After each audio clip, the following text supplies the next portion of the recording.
Good morning, ladies and gentlemen. Hope you are doing well today, and we thank the Lord for this beautiful day.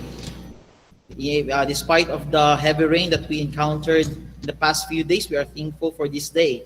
And now we welcome you to the day 3 of the webinar series on technical vocational education in an innovative and flexible modality hosted by the Department of Technology Teacher Education, College of Education, MSU Iligan Institute of Technology. I am Glay Vincent Sumailo, your MC for today. Before we start, let us have the invocation and the singing of the national anthem.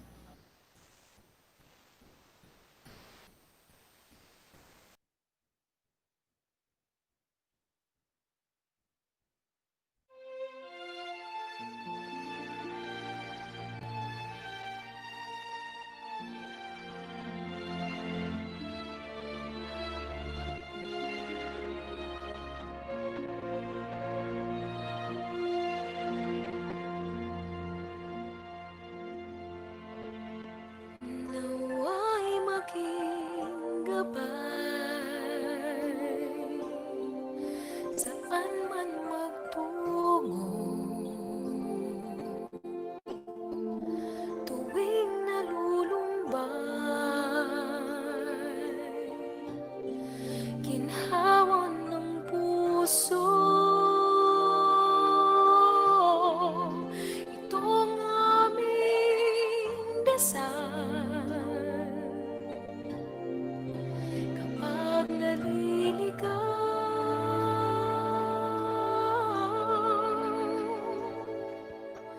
kami akayin mo sa landas na wasto, kung saan patungo sa iyo. Ang among pag-ampo, O Diyos, dungga kami sa mata kayo. Ikaw ang kahaya. Let this be our prayer when we lose our way.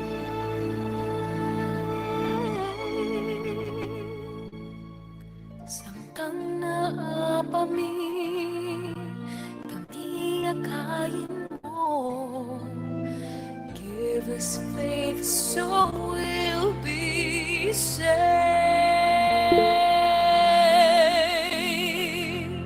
Manalangin namin kami ay papalain,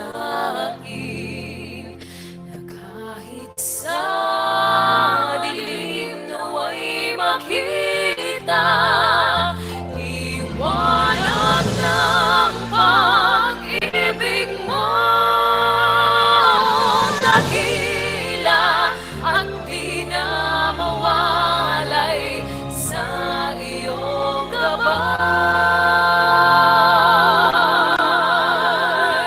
O Diyos, aming hiling, as that light bigay, yapang daigdig, kami alagaran, ang buhay na lagi sa iyong kasaling, puspos ng iyong pag-ibig, hanggang sa dulo, aming panalangin, among pag-ampo, tulad ng isang pasling, just like every child.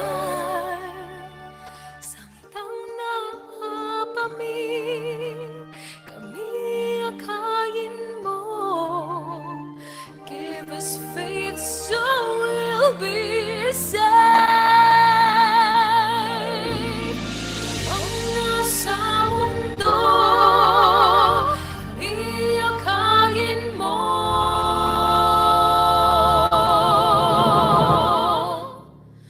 Kung saan patungo sa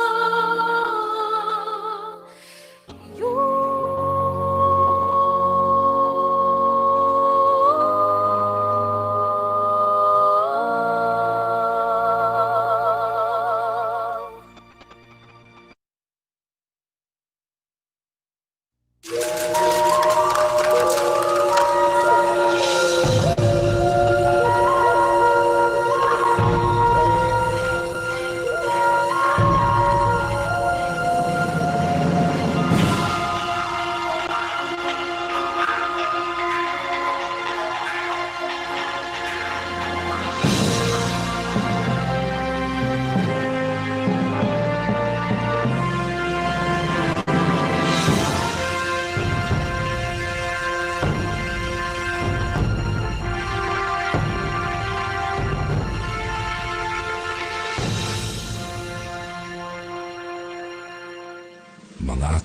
bayan, ang pambansang awit ng Pilipinas.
To God be the glory.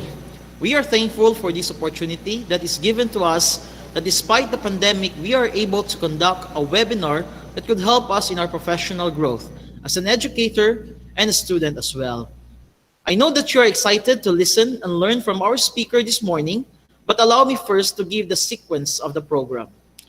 After my part is the introduction of our resource speaker, which will be given by one of the faculty of the Department of Technology Teacher Education, Professor Victor Rosales. Then the message of our resource speaker will follow. While listening, we encourage you to take note your questions because after the speaker, we'll have the open forum. For those who are in the Google Meet, you can ask directly. And for those who are in the YouTube Live, you can chat in the chat box your questions and rest assured that you will be entertained and credited. After the open forum, the reading of the Certificate of Appreciation will follow, which will be given by yours truly. That is the sequence of our program this morning. A friendly reminder to everyone. For those who are in the Google Meet, please turn off your camera and audio to avoid unnecessary sounds that will interrupt our speaker. Once again, we thank you for your participation to the students, faculty, technical vocational educators from around the globe. In behalf of the Department of Technology Teacher Education, welcome to this webinar. Once again, I am Glay Vincent Sumailo, your MC for today. Let us give the time to Professor Victor Rosales for the introduction of our resource speaker. Sir?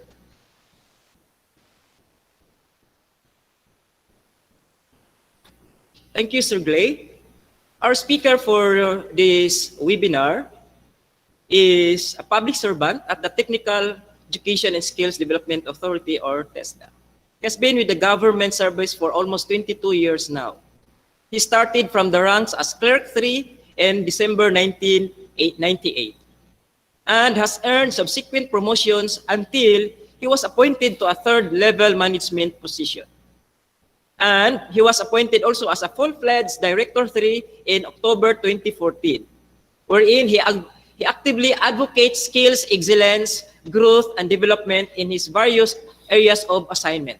And I can attest to you that when he was assigned here in Lanao del Norte.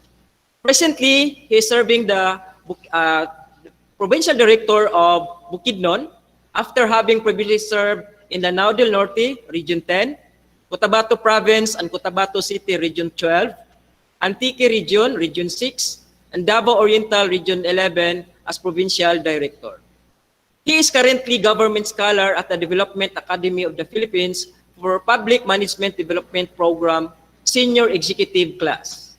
He is still working on his dissertation for his Doctor of Philosophy, major in Organization Studies, program at the University of Southeastern Philippines, which is focusing on quality accreditation.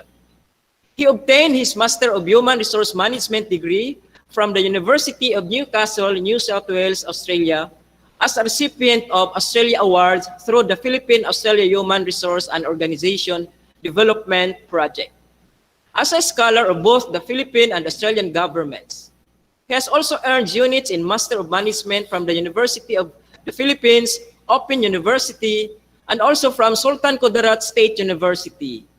He holds a bachelor's degree in broadcast communication and comparative literature, that is a double major degree, from the University of the Philippines in Visayas. He was born on the 23rd January of 1976 to those parents who were both public school civil workers from Izolan, North Sultan Kudarat.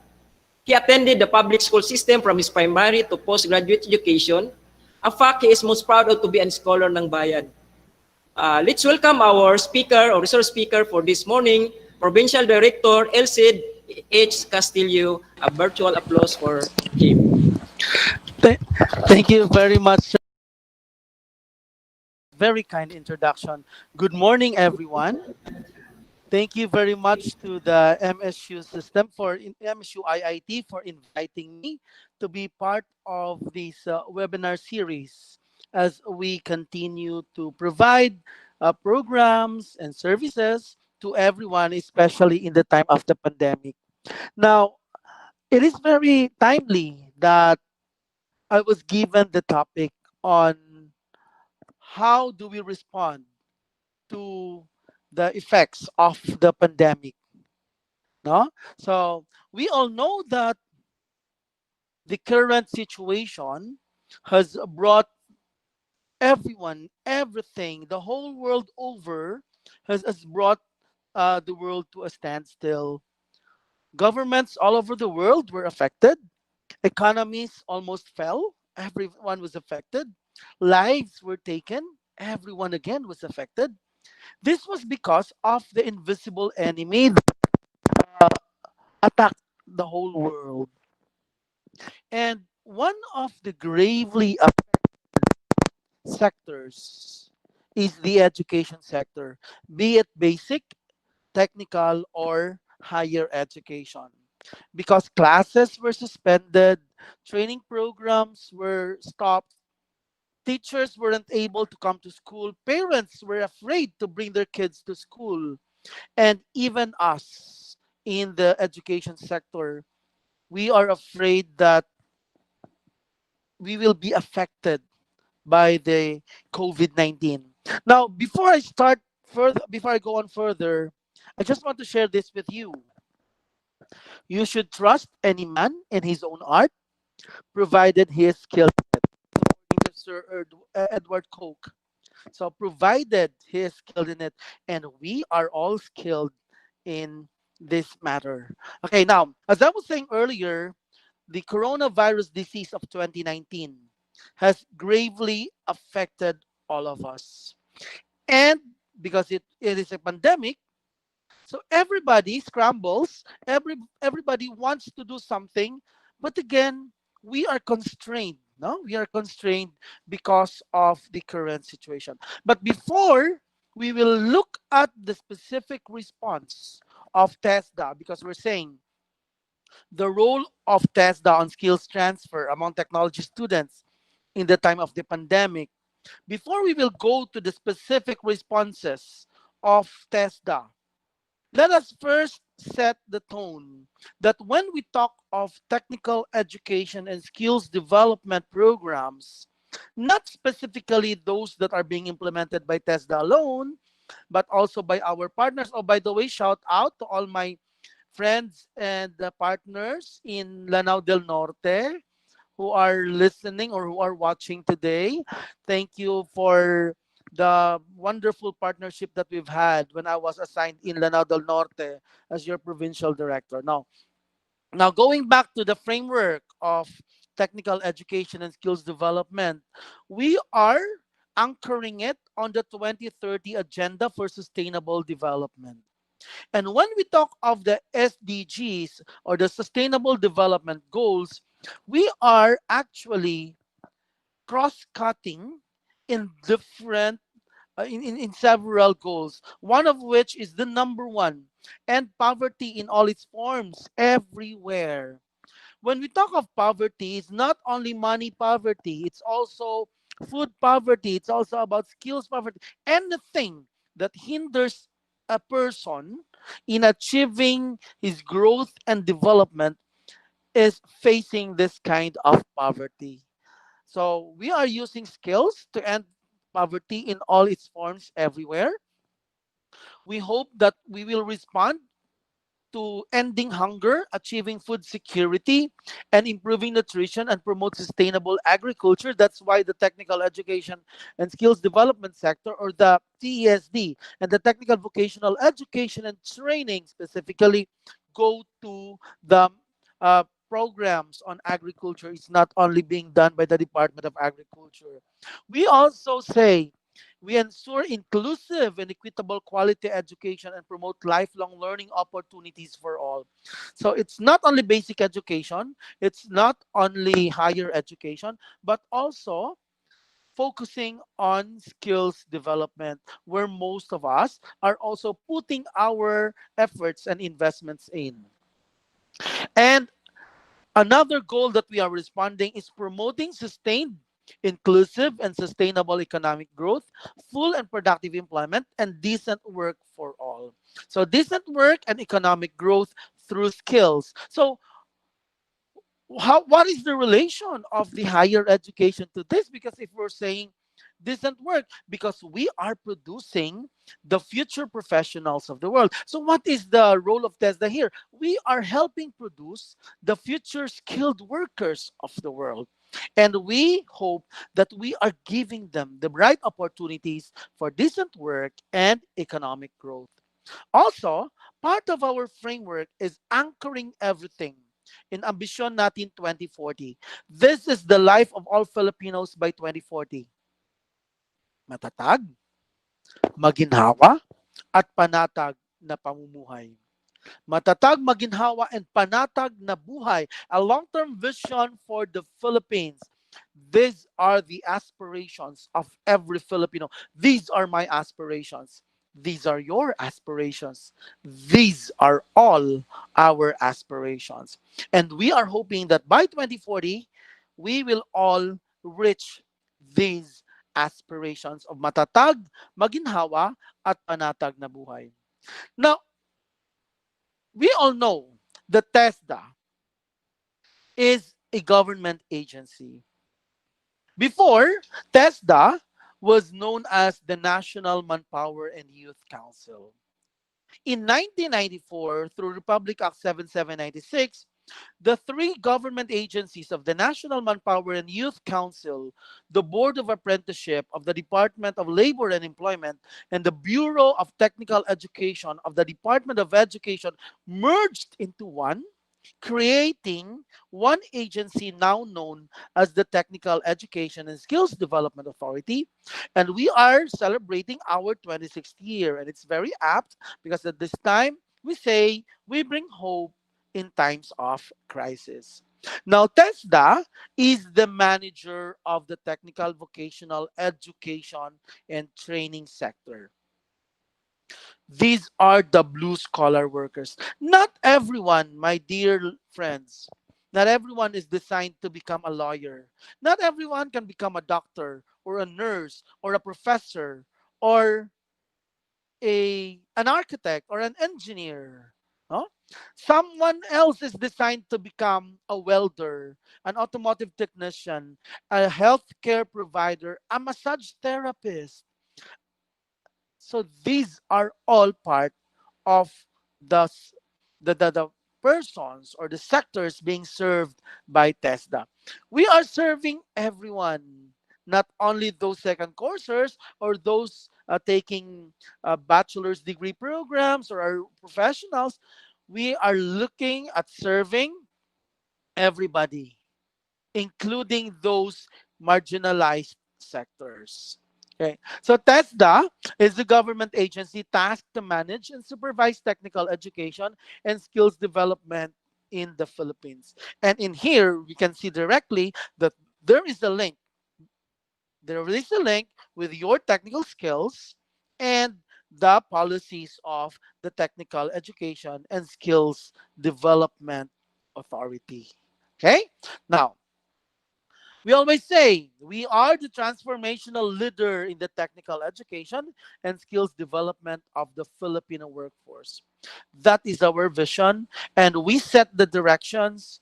We promulgate relevant standards through our training regulations, competency assessment tools, competency standards, curriculum, competency based learning materials, and we implement programs towards a quality assured and inclusive technical education and skills development and certification system. That is why our core processes are on program registration and assessment and certification. And I know a lot of you are also NC holders. Okay, those coming from the MSU system, the some of the professors that I know, like Sir Vic, Sir Herman, and a lot others, are also NC holders and skilled professionals. Okay, now we believe in demonstrated competence, institutional integrity, personal commitment, a culture of innovativeness, and a deep sense of nationalism. And we always say, because we are ISO certified as an organization, TESDA actually is the first ever educational branch of the government in the Philippines that was issued an ISO certification as early as 2012. I don't know, 2011.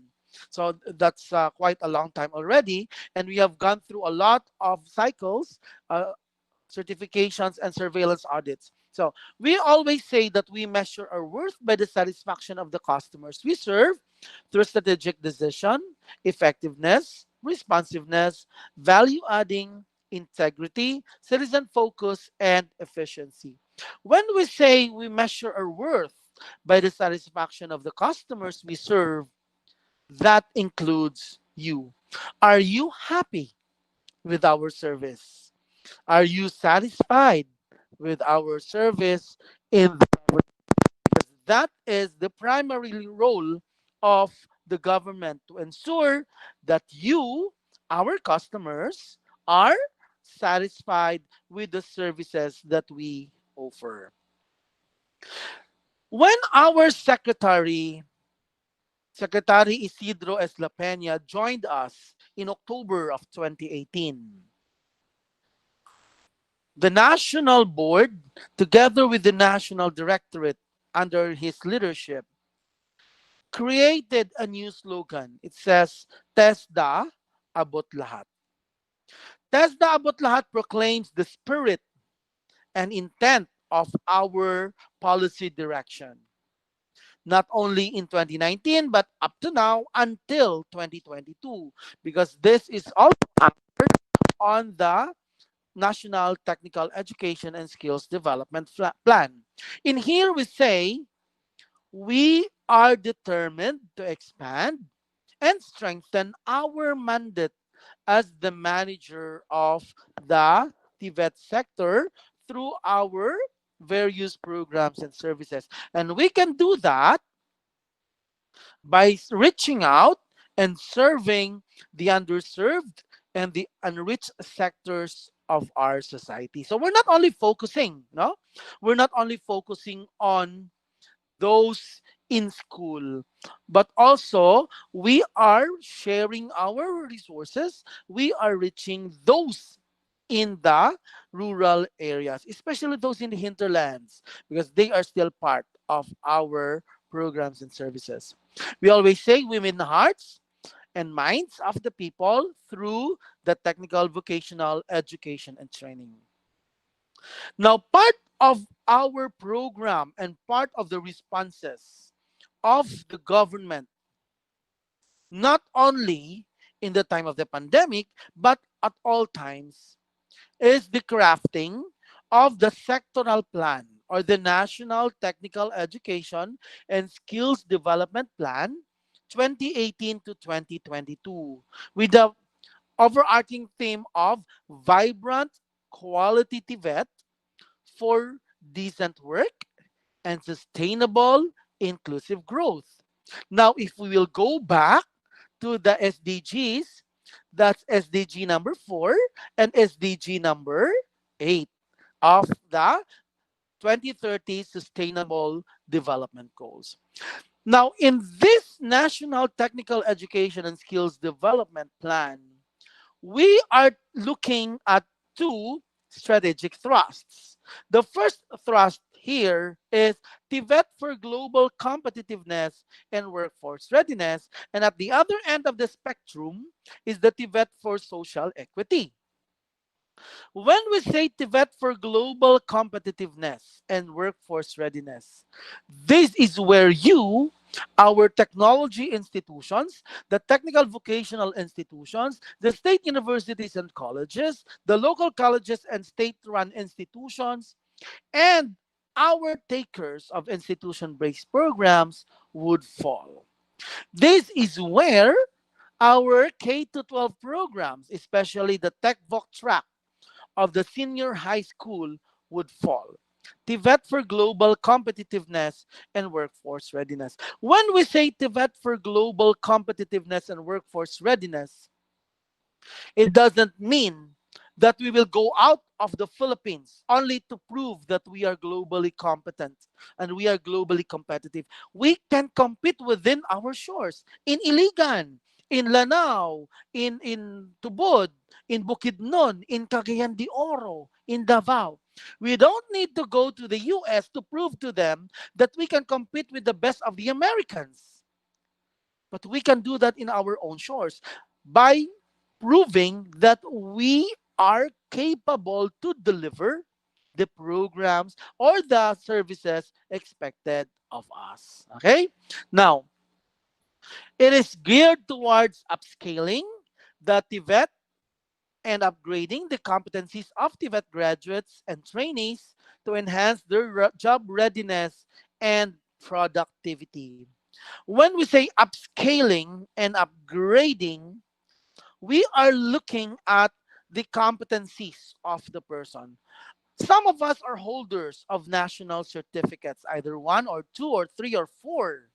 Right. So under the Philippine Qualifications Framework, and I hope that was discussed yesterday by Director R.D. Gus Gayona, one of my mentors in TESDA, the regional director of the of Region 6, and one of the experts on qualifications frameworks. Now, when we talk of the Philippine Qualifications Framework, levels 1, 2, 3, 4, and 5 belong to the technical education and skills development sector. Level 6 belongs to the baccalaureate degrees. Level 7, that's for the master's program or your graduate program. And level 8, that's for the postgraduate or your PhDs or your ADDs or postgraduate programs after your graduate program. So we are aware of levels 1, 2, 3, 4. These are usually related to the national certifications. But what about level 5? Level 5 is the diploma program. Level 5 is the diploma program. And all over the country, from Region 1 down to the BARM, there are 457 diploma programs recognized by TESDA. In Lanao, I understand the Regional Training Center has recognized programs, Salvador Trade School, El Nais, and there are two other private institutions during my time, during my time when I was the provincial director then. So the diploma program is part of the responses of the government, not only because of the pandemic, because it's been there for a long time already, but for ensuring that we are all globally competitive and we are job ready through the upscaling and upgrading of our competencies. Now, very briefly, let's look at this. These are the problem areas and challenges of the TVET sector. So, why should we care? We are MSU. Why should we care? We are DepEd. Well, we care because we are offering TVET programs and our programs are also technology based. So number one concern, as of 2018, there are 18.2 million jobs in the Philippines that were expected to be affected by automation. Industrial Revolution 4.0 or 4.0. It talks about innovation, technological advancements, and the global transition to the IR 4.0. And MSU-IIT, I'm telling you, ma'am and sir, you are in the best position to move forward with this in the province of Lanao and in the city of Iligan and in the neighboring towns because you are the experts. You have the expertise, you have the skills, and you have the professionalism to do this. And of course, you have the funding to do this. So please help us. Okay. Number two, for the next 6 years, a total of 6 million quality workers are needed by industries forecast to generate larger employment markets. So there is a huge demand for a skilled workforce in large employment industries. And take note, Iligan is an industrialized city. Cagayan de Oro is booming. Bukidnon is agricultural, but these are coming up with large opportunities, big or huge opportunities for employment. And the third concern is the poverty rate. Addressing the Filipino workforce, ensuring that no one is excluded and no one is left behind. So, there should be a high eco growth rate producing little trickle down effect. Now, 21.6, this was in 2018 when we crafted the national TSD plan. Because of the pandemic, the figures of the poverty rate in the Philippines increased up to more than 36. Why? Because a lot were rendered unemployed and underemployed. A lot of the industries have closed down. But for the skilled workers, we still continue to thrive because we cannot just become wage employed all the time. We also go for self employment. And that is one of the roles of TESDA to help our technology students and graduates achieve wage employment or self employment status. Okay? So, what are our strategic responses to this? Agility, scalability, and flexibility and sustainability. We are preparing the Philippine workforce for global competitiveness and future world of work by being agile. We deliver high quantity, job ready, quality workforce by ensuring that there is scalability. And we ensure social equity and economic inclusion by being flexible and ensuring that we have sustainable industries. Now, as students and as teachers, we are facing a lot of concerns. We're saying that we are living in a VUCA world. VUCA world. Some of you may have known of it already. Some of you may have already attended training programs or seminars, or perhaps a lot of you have included this in your discussions in your respective classes. Or some of the students may have learned this on their own by searching the web. No? But when we talk of the VUCA world where we are in right now, we're looking at volatility. We're looking at uncertainty. We're looking at complexity. And of course, ambiguity. So, how does that affect us in the transfer of learning, in the transfer of education, in the acquisition of knowledge? If we are not ready, surely we will have a problem. Because the world we're living in is volatile. And when we say we are living in a volatile world, we do not know what will happen to us. We do not know how everything will turn out for us. Diba? Because when we say volatile, it tells us that there is change and unpredictability. And sometimes it leads for the worst. No? So sometimes it leads for the worst. So can you imagine the world is becoming volatile, uneasy, uncomfortable. So there's disruption. Okay? So it's a volatile world. It's a wild, wild world, actually. Diba? When we say uncertainty, we are unaware of what will happen to us. We do not know what the future brings. We do not even know if we will be able to respond properly. No? And then when we say complex, it means complicated.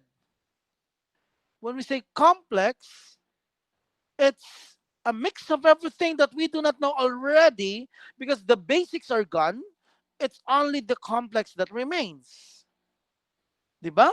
So it's really hard a hard thing to live now in this kind of world. And then ambiguous. We are open to interpretation of anything and everything. There is more than one interpretation. So it affects us in the TVET sector. It affects you in the technology sector. It affects us in the education sector. Because as teachers and as students, we need to make sure that our students, our trainees, are able to respond properly in this VUCA world. See, it's a combination of qualities that, taken together, characterize the nature of some difficult conditions and situations. It also sometimes said to stand for the adjectives of volatile, uncertain, complex, and ambiguous, according to this slide. So, in our delivery of skills training programs in our respective institutions, in MSU-IIT, Department of Education, Technical Vocational Education, we are faced with the situation of a VUCA world. Now let's go to the effects of the pandemic. COVID-19 has affected global education. And in this February and March data, it is expected that the number of learners impacted by national closures worldwide, everywhere in the world, from the Americas, in Asia, in Europe, in the Middle East, in Oceania, we are all affected by this. And as I've mentioned, it's really one of the sectors that is gravely affected is the education sector. 1.38 billion. Can you imagine? 1.38 billion learners are affected by the pandemic. And that's only based on the figures of February and March. We are in November now. Have we really responded properly to this? When we talk of different modalities developed, institutionalized, implemented are really responding to the effects of COVID-19 to global education. Let's talk a little about TESDA, just for a backgrounder, so that we will have a picture of our responses. TESDA is ISO certified, and as I've said, our core processes are program registration, assessment and certification, TR, and CATS development. When we say program registration, this is under UTPRAS, and you, MSU-IIT, you have already registered with us for PV systems installation and maintenance and electrical installation NC2 and NC3. And I think also for um what's that program? It's a high-end program. I forgot the name. I forgot the program title. But it's the one with Sir Gabo before. The program. So I forgot, sorry. But MSU-IIT is a strong partner for technical education and skills development. Now, also, your trainers have undergone assessment and certification with us. And, oh, mechatronics. All right, sorry. Mechatronics. So, you have registered mechatronics, electrical installation, and PV systems. During my time, I don't know if nadagdagan siya ngayon, no? Because I've been out already of Lanao del Norte for 4 months, 5 months. I left in July when I was transferred in Bukidnon. Okay, so we also have assessment and certification, and a lot of you have registered with, have been assessed and certified. And also for our DepEd teachers, I understand some of our listeners and attendees today are also teachers coming from the DepEd. And mom and sir, I know that you are also registered with us. Some of you like Dalipuga, Kapatagan, no? And a lot of you are our assessors. So, and TRN CATS development, this is done by our central office. Our quality assured programs, as I've said, assessment and certification and program registration, and of course, compliance audit.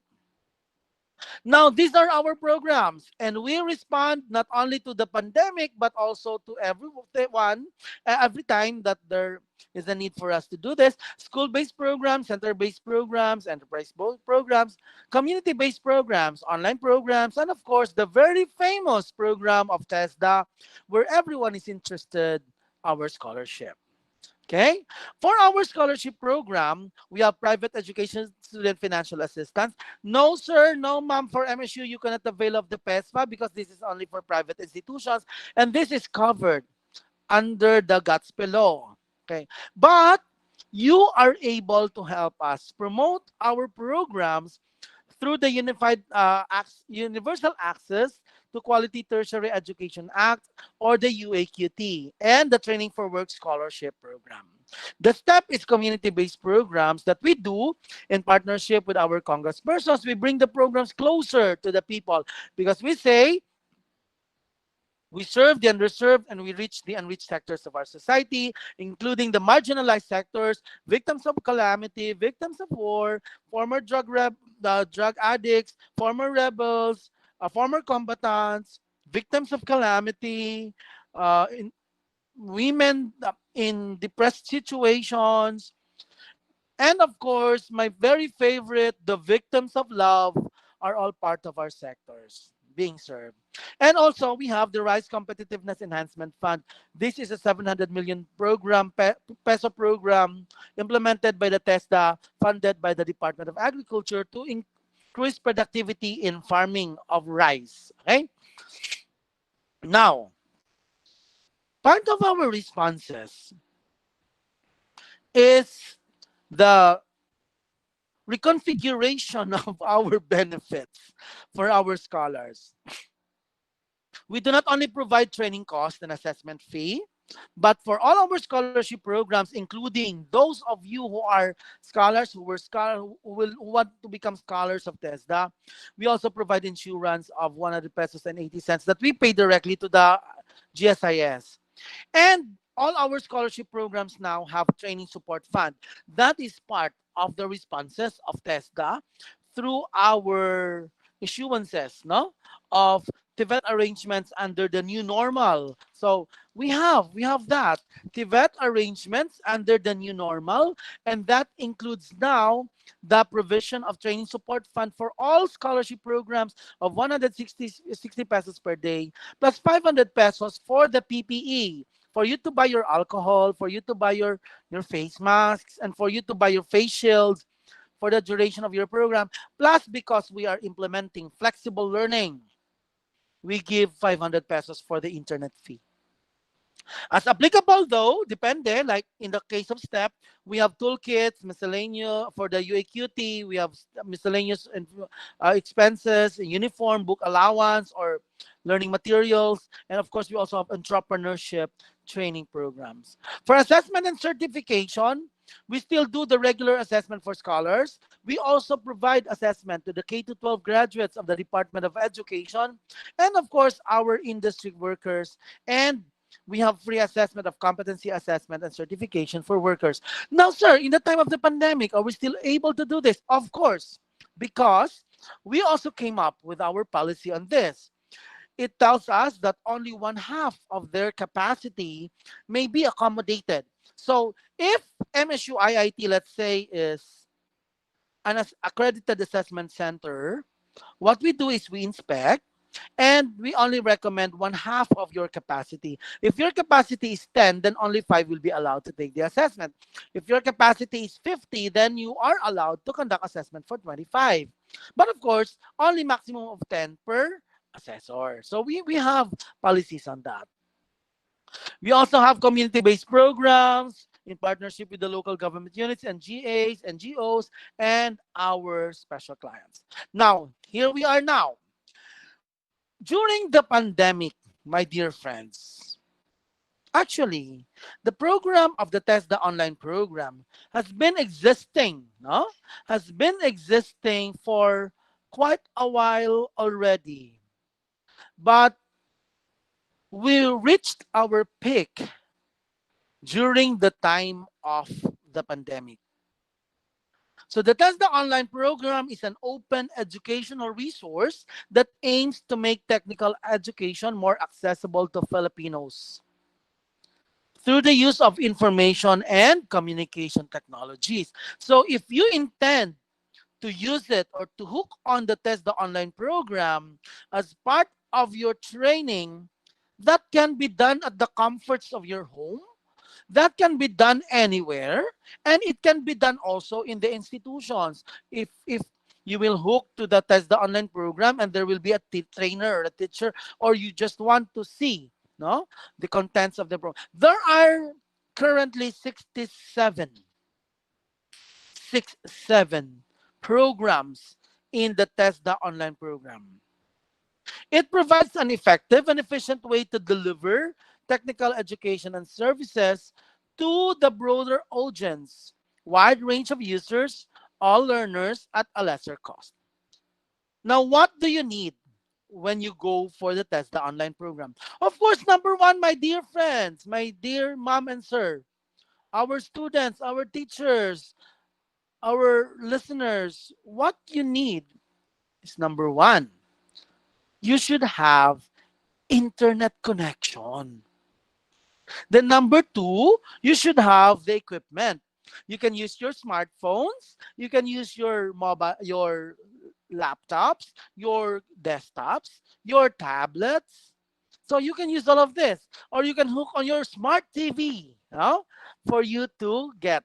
Actually, we also, for us in TESDA, we also took courses on the TESDA online program.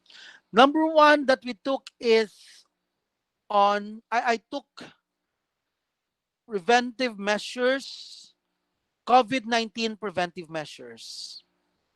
It's really good. Number two that I took was solid waste management. And I also studied starting up your own business. So part of the entrepreneurship. Now, if you want, those who want to make face masks, you can take the program on that available online. Or if you want to go for barista, for uh, housekeeping, or cooking, So you can attend the online program. Do we pay for this? No, ma'am, sir. This is absolutely for free. And according to your own pacing. After taking the program, you might ask, what will happen next? After the test, the online program that you have taken or the particular course, you will be issued a training certificate if you pass the post test. Okay? Now, how about skills? Simple. While you are watching the TESDA online program, you're listening to the TESDA online program, what you will do is you also perform at the comforts of your own home. Okay? So you perform for the actual skills. And after finishing the program, you retrieve your certificate and you go to the nearest assessment center. Okay? You go to the nearest assessment center. For what? For you to take the assessment. Some of you may be interested to take trainer's methodology 1, just like Sir Victor. He already has TM1. But I understand he took that in an institution. But you want to take that online, it's available. Those of you who already have TM1, you may want to proceed to competency 2 of TM2, utilizing it has to do with flexible learning. I haven't taken it yet, but I'm done with my TM1 in Marikina. So if you are interested to go for trainer's methodology so that later on you will qualify as trainer in Tibet, you might just decide to put up your own school or you will be hired by somebody else, no? So if you intend to become a trainer in Tibet, then you should have the trainer's methodology. If you cannot go to RTC, STS, and LNAIS, the nearest areas in your place now in Iligan, you can take that online. If you are overseas, you can take that online. Or if you are anywhere, you can take that online. So what do you need? Of course, again, as I've said, your internet connection. Now, because of the pandemic, my dear friends, we no longer just say we heal as one. That is Bayanihan 1. We now go for we recover as one. That is Bayanihan 2. Okay, these laws were already passed. We recover as one. That's why si TESDA po came up with the Upland TESDA Abot Operation Plan TESDA Abot Lahat. Pivot towards the new normal. No? As a declaration of our adapting to a new normal state in carrying out our mandate to provide skills training and certification programs to all Filipinos for them, for us to earn livelihood. One of its objectives is to include the development of innovative and flexible regulatory programs that are adapted to the new environment and changing needs of the TVET sector. Innovative, flexible, these are the keywords that we must remember. Now, many years ago, the idea of TVET being offered through modules or online basis haven't really crossed our minds yet. But because we are adapting with the needs of the times, we are now working on innovative and flexible programs. Now, when we say COVID-19, as I've mentioned, it has affected the economic sectors. And what are the responses, or what is the response of the technical vocational education and training. In the number 6 issue number 6 of the Tibet Briefer for the Industry Trends for series of 2020, released by TESDA, we ask, how can we contribute to the effect of COVID-19 to Philippine economic sector? Because we are education, we are skills and training.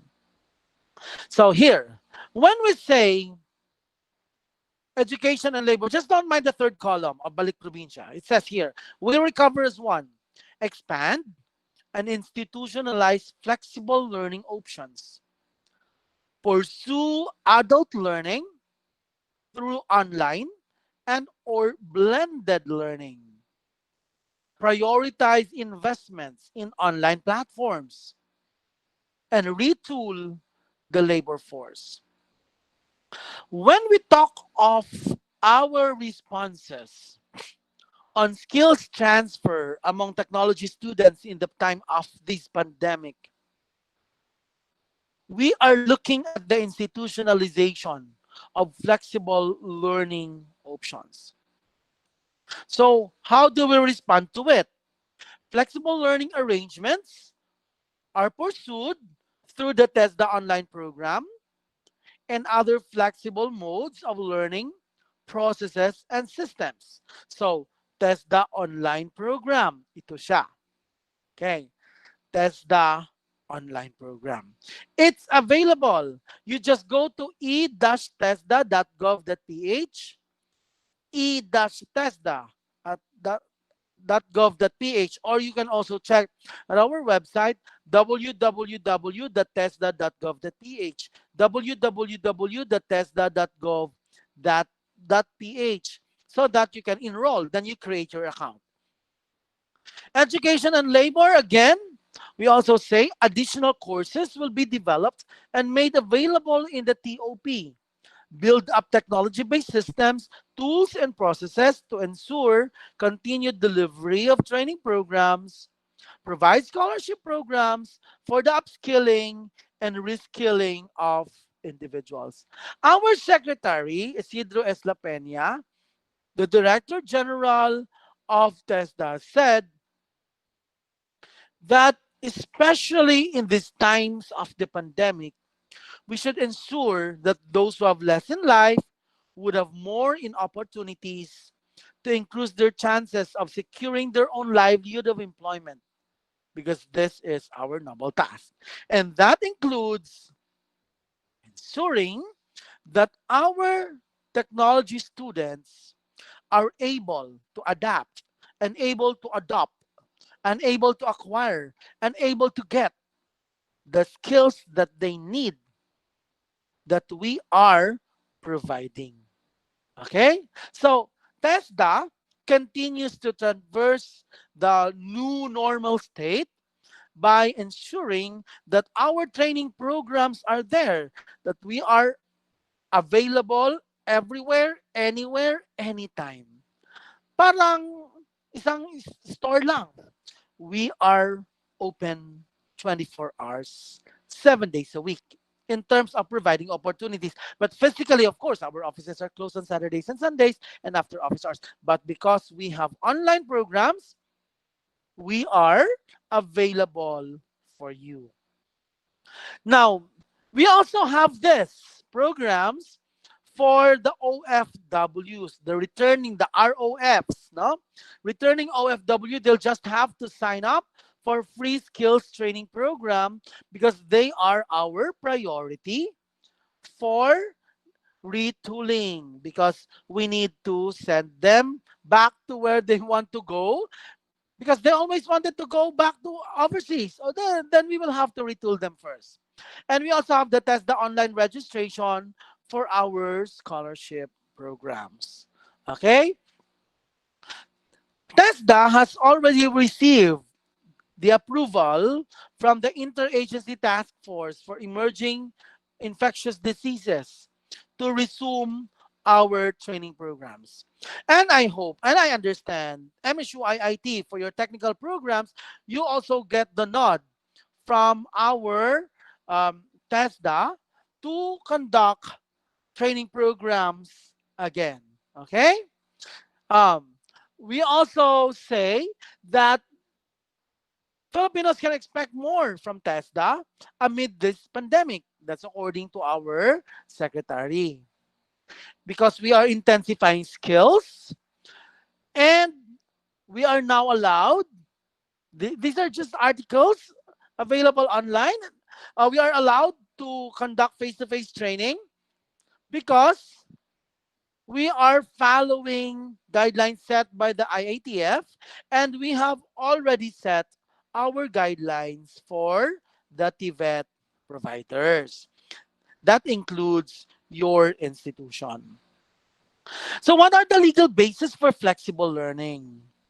When we talk of the pandemic, we must always remember that to counter the ill effects of the situation, the policymakers of the country's three education agencies, the Commission on Higher Education, the Department of Education, and the Technical Education and Skills Development Authority, came up with relevant and timely decisions to adapt to the needs of the current situation. And of course, it includes adopting flexible methodologies so as not hamper the learning, knowledge, and skills acquisition of our respective clients.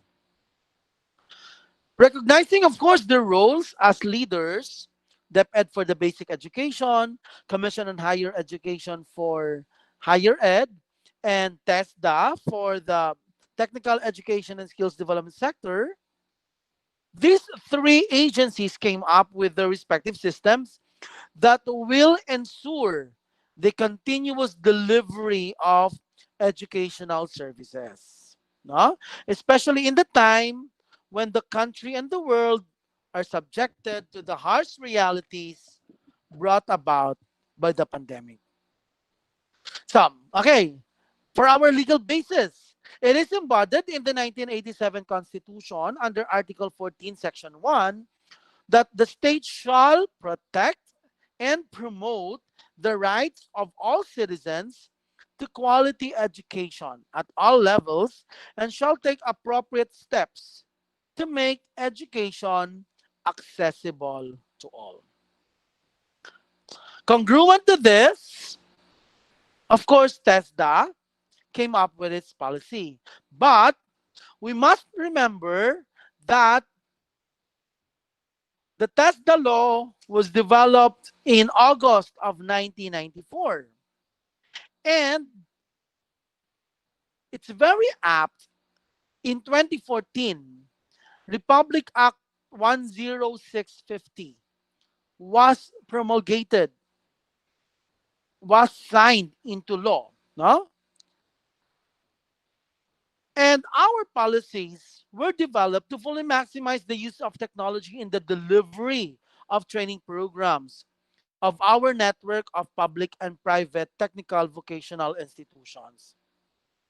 So because of the open distance learning or institutionalizing, the full title of RA 10650 is that institutionalizing open distance learning in all levels in tertiary education.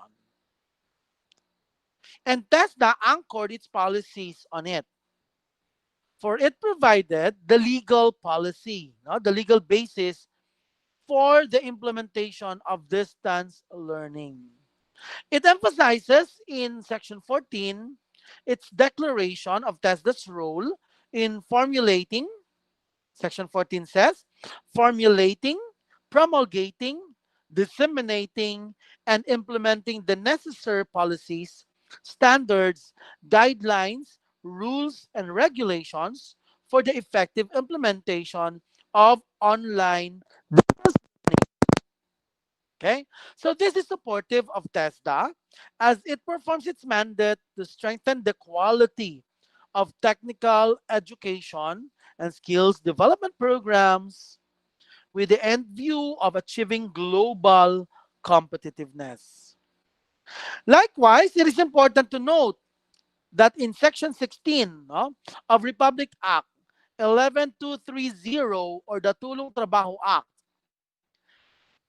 TESDA again was tasked to design and implement support systems such as the development of modalities necessary to facilitate access to quality TVET. So these legal bases form the foundation to which TESDA, our agency, effectively responded to the current situation brought about by the COVID-19 situation. So the 1987 Philippine Constitution, Republic Act 7796, Republic Act 10650, and Republic Act 11230 our, are our legal basis for coming up with a policy for our implementation of flexible learning. Okay? Now, TESDA came up with its operation plan, abot lahat, the pivot towards the new normal, to ensure that the Philippine government will have its steady supply of competent, skilled manpower while still assuring that our protocols are strictly adhered to. And one of the salient points of Upland abot lahat is outlining doable strategies for the policy on flexible learning. Okay, so at the onset of the pandemic, because we have already crafted the Upland abot lahat, the setting the mission for the agency to adapt to the new normal and carrying out the mandate of inskilling the Filipino workforce, we, of course, responded to that objective of innovative and flexible, no, regulatory programs that are adapted to the new environment and changing needs of the TVET sector. So we crafted the Technical Education and Skills Development National Leadership, and the TESDA board issued guidelines in implementing flexible learning in technical vocational education and training on May 19, 2020, through our TESDA circular number 062. When we say TESDA circular 062, it provides us the guidelines for the implementation of flexible learning in Tibet. So this is the whole TESDA circular. Okay? And in this TESDA circular, of course, the statement of the policy was discussed, and also a framework was presented. So this is the framework for the implementation, the conceptual framework for the implementation of flexible learning. Okay? If you can see here, flexible learning in Tibet, the traditional method of learning delivery is face-to-face. It's always there is a classroom, there is an area where the teacher stands, and there's a blackboard or whiteboard, or there's PowerPoint presentation, or there's presentation overhead projector, no? So all of this are part of our traditional modality. Now, based on TESDA circular number 62, we are looking at a range, no, from conventional teaching and learning approach to the other end of IT-based teaching and learning approach. So what are the inputs here? We're looking at connectivity, accessibility, and capacity for going towards IT-based teaching. We're looking at relevance, accessibility, and quality for going towards the traditional or the conventional. Let's go first Here, let's look at this first. Online learning. Are we capable to go for the full online? Because if you go for the full online, that means it's totally IT based. Or are we implementing programs? Because not we have considered that not everyone can deliver the online program as it is. So there's always a point for face-to-face learning. No? Because how can we deliver the skills full online? That's why we have the blended learning. When we talk of blended learning, it tells us that the blended learning combines the traditional face-to-face learning here and e-learning. So the knowledge contents may be delivered and learned via online. So the knowledge part may be delivered via online and with the aid of online e-learning technologies. While the skills competence are delivered face to face here. So we blend them together. We have to blend the face to face and the online. So we will marry so that we will be able to still adopt the online learning. What about distance learning? At the other end of the spectrum, my friends, is distance learning. When you say full distance learning, modules are sent to you. Modules are delivered. Modules are released. Just like what our basic education sector is doing right now. Most of them are into distance learning. Now, it's not only the module. We can also use radio, TV, videos, no? For distance learning. Because later on, we will be talking about synchronous and asynchronous learning. But we recognize that not everyone can acquire the skills through distance learning alone. That is why, again, it's a combination of distance learning and a combination of the face to face that will give us the parameter of combination. So that is the conceptual framework that we have for the implementation of flexible learning in our country. So flexible learning may be in through 5 parameters. The face to face will never go out of fashion. It's still there. We are still allowed to do face to face. But we have included online, blended, distance, and combination. Ito talagang TESDA, ang daming alam, ang daming kung ano-anong pinagsasabi, ang daming mga sinusulat. We always come up with acronyms, we always come up with something that people would say, what is happening to the world? No? So, okay, again, let's just take a look at the definition of terms. When we say flexible learning, it refers to the provision of a range of learning modes or methods, giving learners greater choice of when, where, and how they learn. So when we talk of flexible learning, it's not only online. Flexible learning also includes distance learning. Asynchronous e-learning refers to the idea that students learn from the same material with the same material at different times and locations. It refers to the learner-centered process which uses online learning resources, information sharing, regardless of the constraints of time and place among a network of people.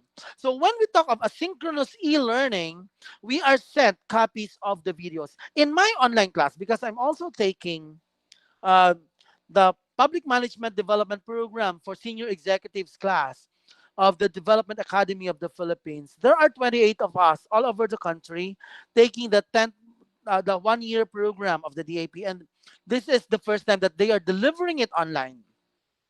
So we also have asynchronous e-learning. When we say asynchronous e-learning, we are sent in advance or we are given the link to videos that we can view at a certain time based on our available time. So it's not really that we will view the videos all together. We can do that at different times and locations. The face-to-face learning continues to be an instructor-led training in a traditional classroom setting. Online learning is delivery mode where learning generally takes place outside the classroom using primarily or entirely the internet-connected computer or mobile device to deliver the TVET program. That means, ladies and gentlemen, when we go for online learning, you have to develop your LMS.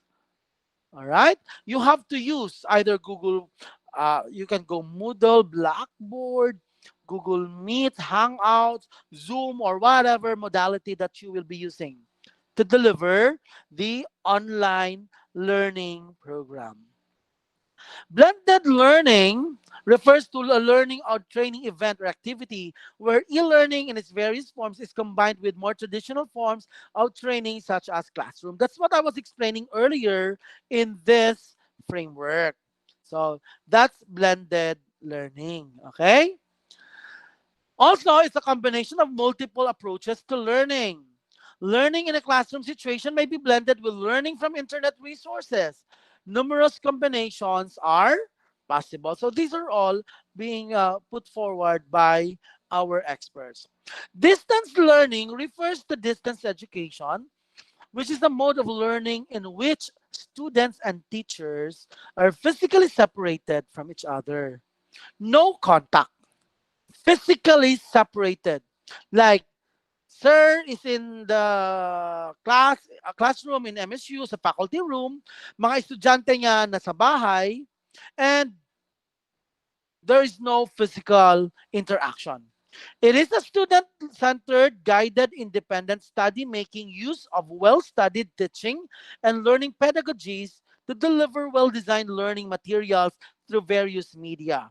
It is sometimes described as flexible learning and distributed learning. So it's very famous now with our basic education with the Department of Education. Most of those in our TVET sector are offering distance learning and face-to-face that will give us a picture of combination.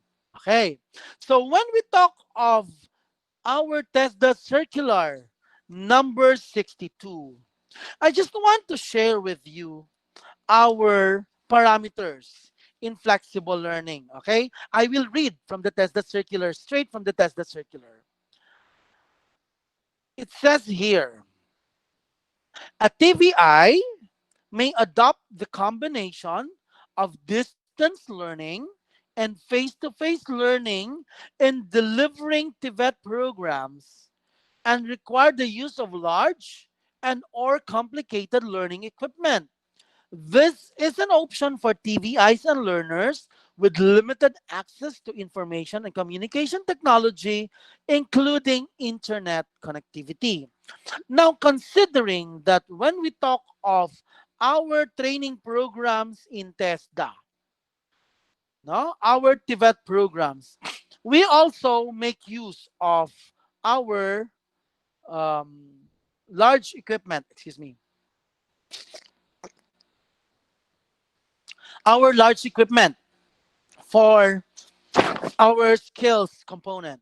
So, most of our institutions, or those, especially those offering scholarship programs, have already undergone the process of applying for flexible modality and were subsequently issued their certificates of recognition.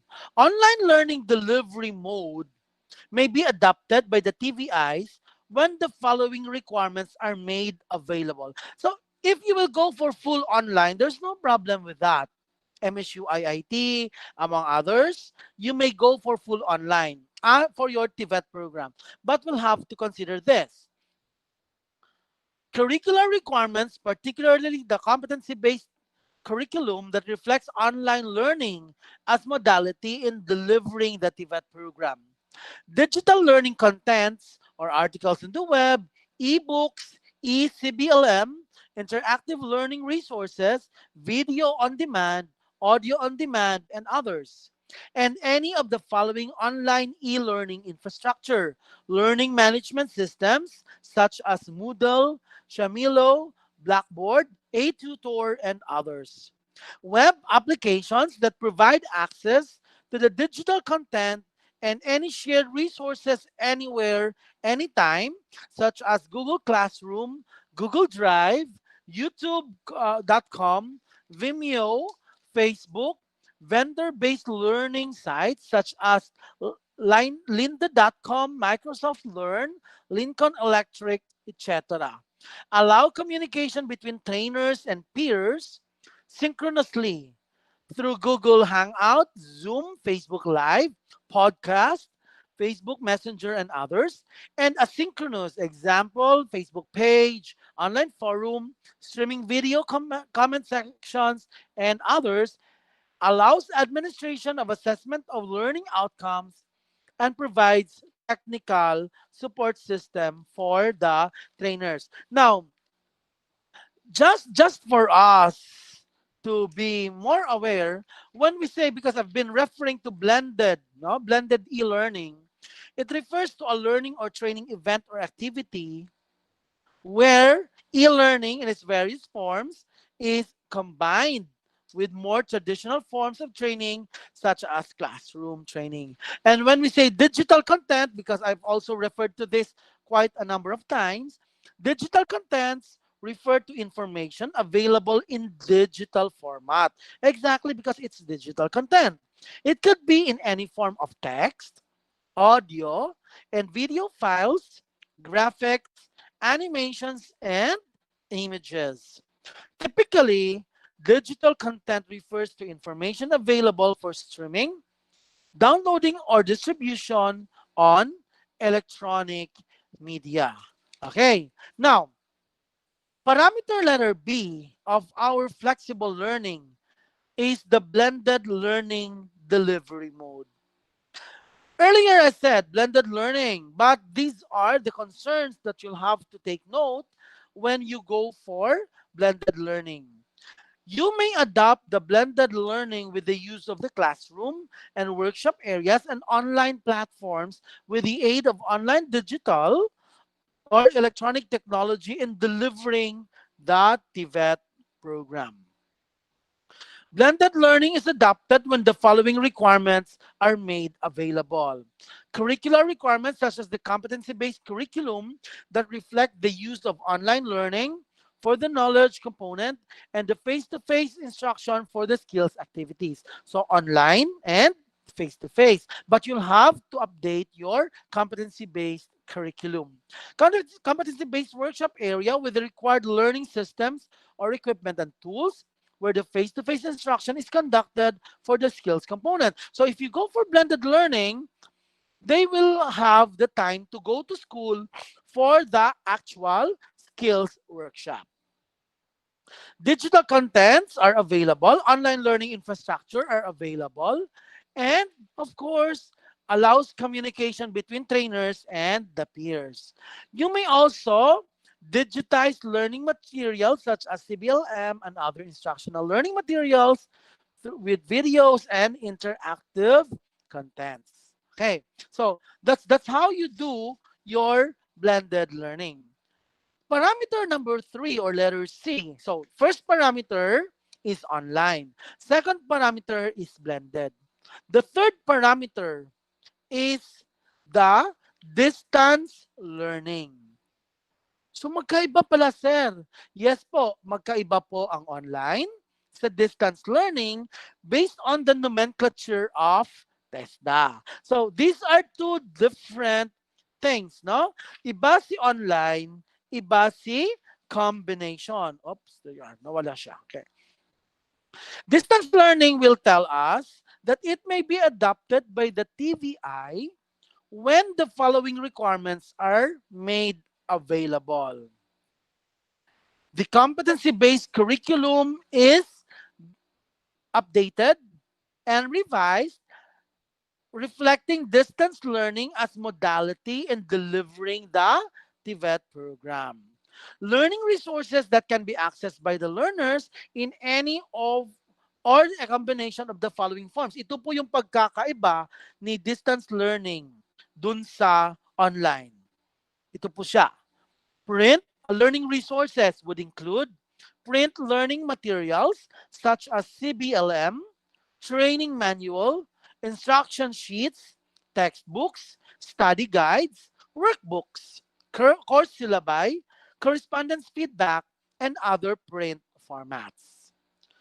Also, because these are printed, for distance learning, my dear friends, dear professors, dear teachers, dear students, we also have the audio visual. No? The audio visual.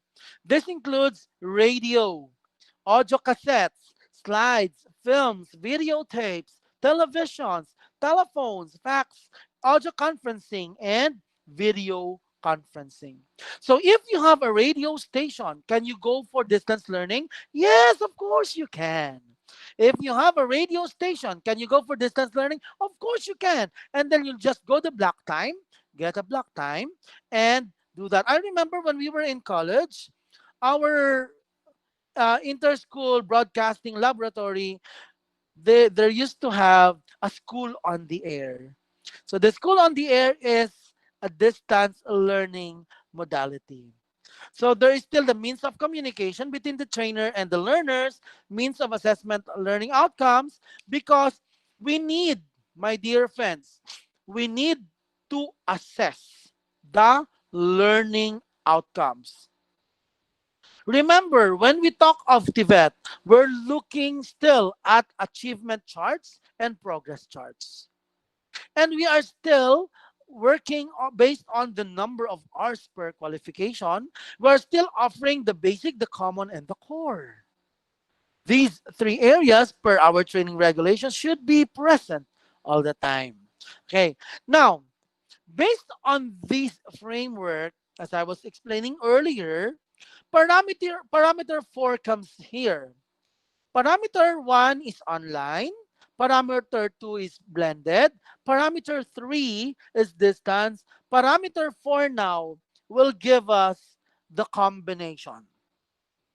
According to TESDA Circular number 062, based on our legal basis of the Tulong Trabaho Act and Online Distance Learning Act and the TESDA Law and Republic Act of Philippine Constitution of 1987, distance learning and face-to-face may be combined. And we will come up with the combination of distance learning and face-to-face learning. And here, we have to make sure that we have updated our curriculum to reflect the combination of distance learning for the knowledge contents and the face-to-face learning mode for the skills activities. Sir, can we have under combination the online for skills and the distance learning for skills and the face-to-face for the knowledge? No way, ma'am, sir. Under the combination, the distance mode will be for the theory. For the actual skills acquisition, we will go for the face-to-face. Okay? Now, this is also, they have the same conditions as to the distance learning. Now, when we talk of our delivery of online, especially for the second and the fourth, the blended and combination, are we assured that there is enough space? Are we assured that there are enough tools, equipment, and facilities? That's why before an institution operates or implements the combination or the blended, we'll have to check first. The IITF has issued a resolution that we are allowed to go face-to-face. Only with the following conditions. We are allowed up to one half of our capacity per institution. So if your institution, based on our training regulations and based on what we have checked, is capable to deliver good for 100, then what is your one half? That's 50. So are you able to bring the whole class of 20? Yes, if you have the capacity of 50, why not? You want to go face to face. Even for the blended and even for the combination, we'll have to check.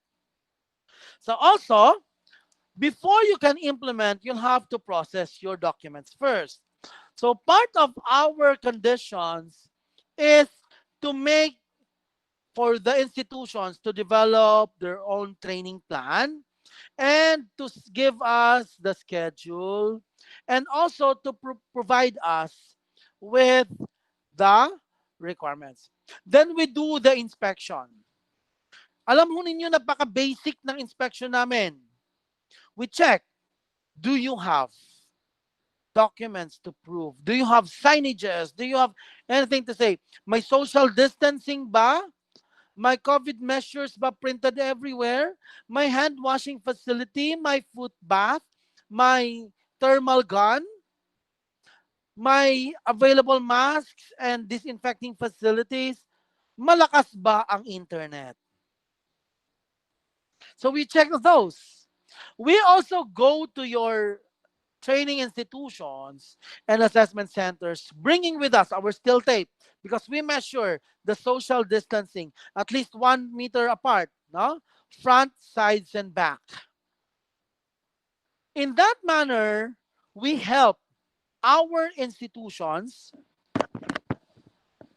in ensuring that they are following health and social protocols.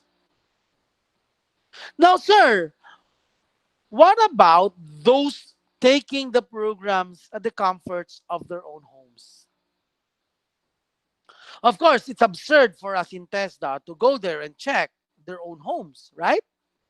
So that is your responsibility, our institutions, our schools, and also the responsibility of our students to ensure that they are in a safe environment when they attend their classes, when they attend their training programs. So ganun po ang ating tinitingnan. Okay? So we also have come up with our checklist. We have checklists coming from our central and our region. And we, before you can implement, be it scholarship or paying or whatever, for flexible modality, then you should have the certificate of recognition. Without a certificate of recognition signed by our regional director, the program is illegal and it's not be allowed. Okay? Part of our responses is our provision of benefits under the new normal. Okay? So it says on TESDA Circular number 078, the amended supplemental guidelines of TESDA scholarship programs under the new normal issued on July 9, 2020. If you've noticed, the pandemic broke out in March. Then as early as May, we released TESDA Upland Abot Lahat. And in May, we have already developed the policy for flexible learning. And in June, we have additional. As early as June, when I was still in Lanao del Norte, I've already conducted the inspection for those training institutions that will resume their training programs through scholarship.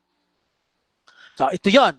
So in the conduct of training, all participating institutions may adopt any of the flexible delivery modes covered in TESDA Circular number 62 for the registered TVET program. All TVIs which intend to participate in the TESDA scholarship program through the flexible delivery modes should specifically submit the following. Ito po.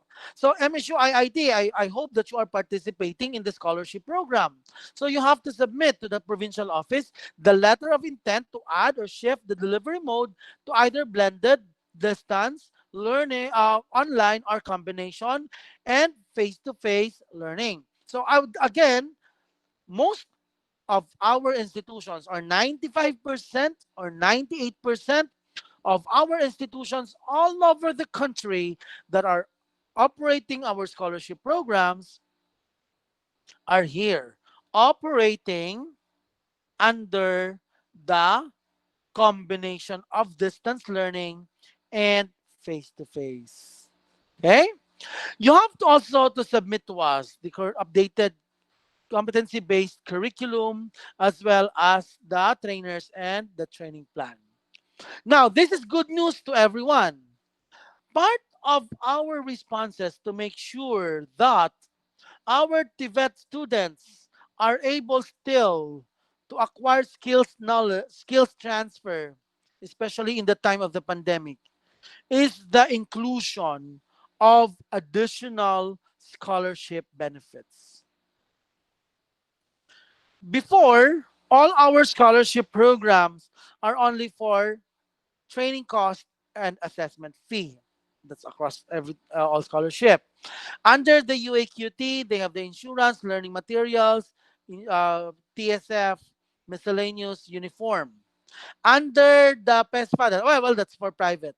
So, are there if there are private institutions here, under the private institution, training cost, assessment fee, allowance, book allowance. Yeah, practically that's it.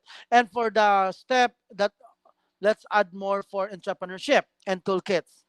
But for this year, because of the pandemic, noting and recognizing that a lot of our clients, a lot of people, a lot of students are unable to come to school because probably their parents have lost their jobs. Their parents who are working are also in flexible work arrangements, thereby limiting the number of hours and, in effect, limiting the income. Some of our clients, some of our students are afraid to go out because they can't even afford to buy masks. Because we have to admit, a lot of our students, or a big number of our students taking tech voc, are also not rich. Huh? Some belong to the poorest of the poor. They can't even buy masks. They can't buy alcohol. Some would rather use the money that they have to buy rice or food for the family. So part of the responses of the national government under Bayanihan 1, no?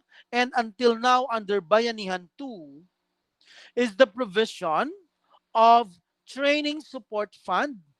Other than the free training cost and assessment fee, all scholars shall now be entitled ta-da-dan, 160 pesos training support fund every day for the whole duration of their training program.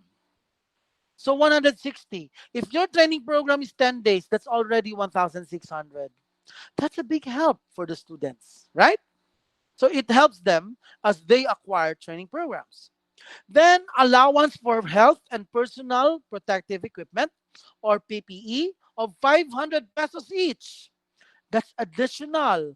Kaya po nabawasan ang ating slots for scholarship because nilagay po natin ng national government in their PPE of 500 pesos.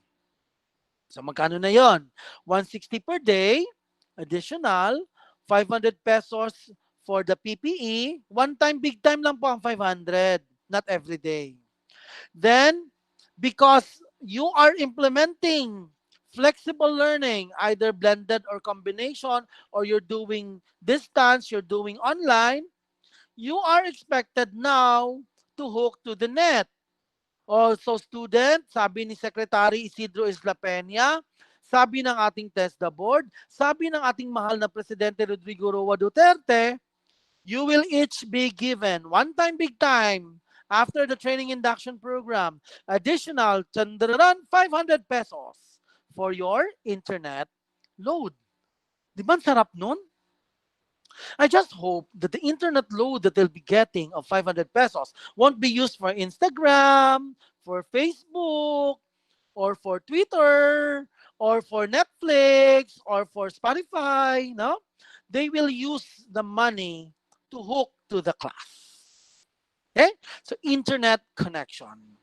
Plus, of course, on top of the training cost and assessment fee, and if ever applicable, starter toolkits, each student will be insured with the Government Service Insurance System, or the GSIS, for 1 whole year. We will pay them, the GSIS, for the insurance of our students. For other scholarship program like the Universal Access to Quality Tertiary Education, it's really good. No, this is under the Tertiary Education Act that we are providing for additional benefits of insurance, allowance, train cost, assessment fee, and also, you know what, very good, because they have the learning materials, instructional materials, as well as miscellaneous and uniform. The same case for the diploma program. So the diploma program is designed, as I've said, for our students in technology to go for higher learning. That means they will go for the availability of our scholarship programs. Now,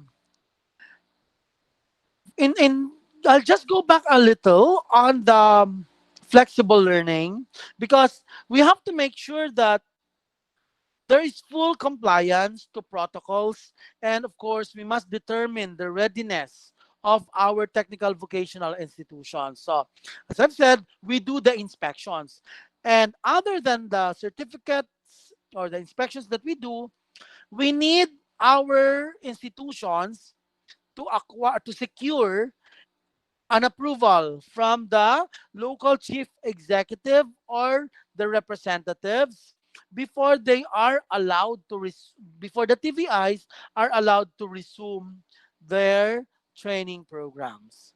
Now, while we are helping the institutions and we are capacitating our providers, in terms of our response to the concern of the pandemic, for to ensuring that there is full transfer of knowledge, TESDA, from the national, regional, down to the provincial levels, have conducted a series of programs for our trainers, administrators, facilitators, and even our assessment and certification process officers and managers.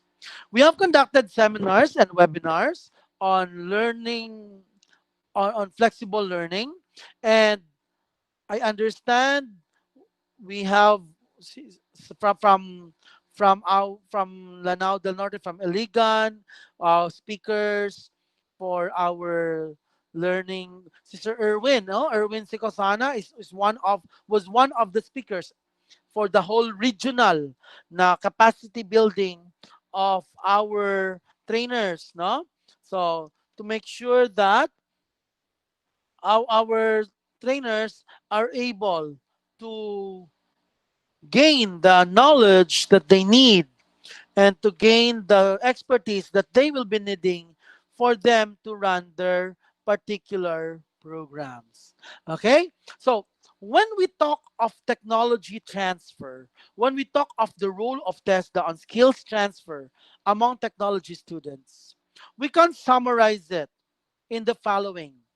TESDA, being the manager of the Tibet sector and being the supervisor of all technical education, and skills development programs, TESDA is there to ensure that all our TVET providers are fully compliant with the requirements and with the policies. Number two, TESDA has issued several institutionalized policies that, once being followed by our providers, no one is expected to go wrong. No one is expected to go astray. Diba? So when we have these policies, we just have to follow them. Number three, when we talk of the role of TESDA for technology transfer, coming up with flexible modalities, coming up with our different systems,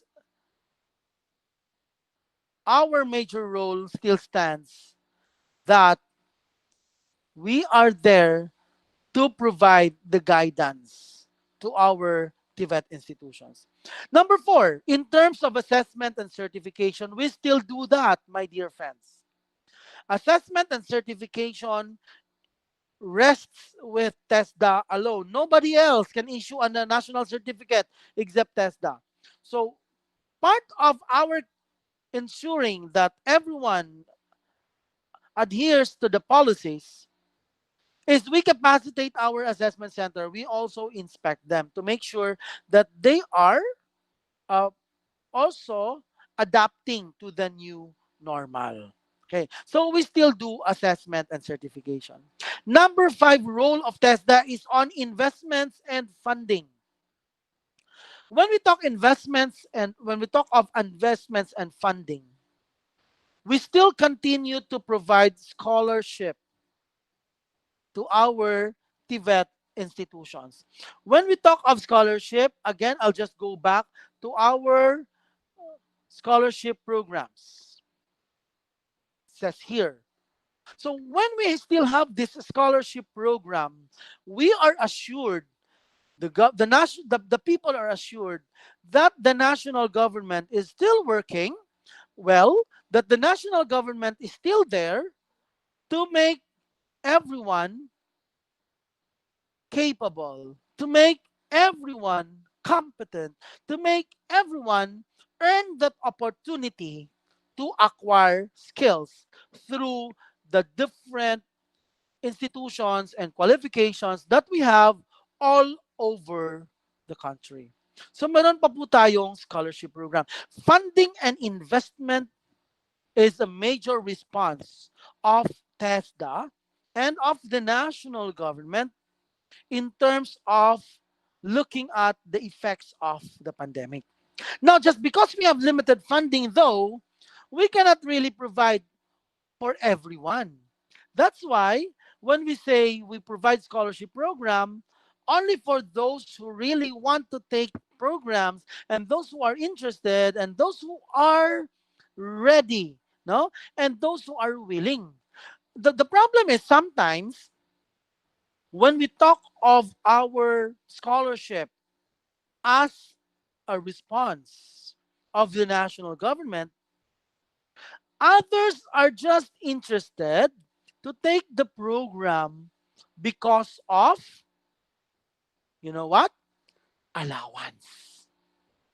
It pains me that people, even sometimes local government unit officials and personnel, and even school officials, school presidents, school administrators, it pains me that every time they ask about the scholarship program, they would always ask, is there allowance? Or I want to go for the scholarship with allowance.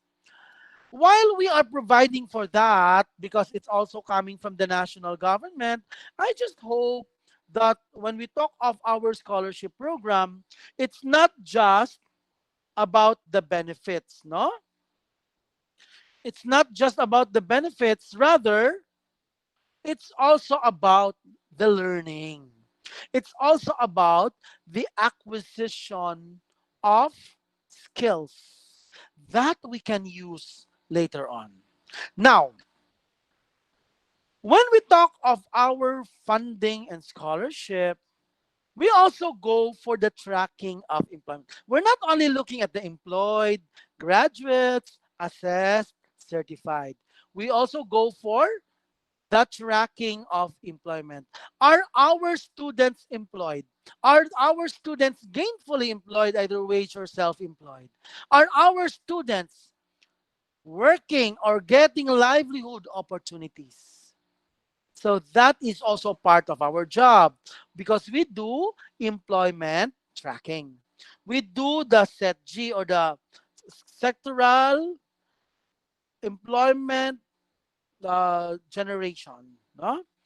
So it's really a tracking graduate tracer study to make sure that our students, our graduates, our trainees are able to land a job.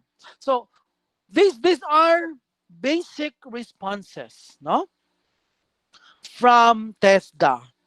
Fro- Because when we talk of our Technical Education and Skills Development Authority, we must always refer back to our mandate that we are the government agency tasked to manage and supervise technical education and skills development in the Philippines.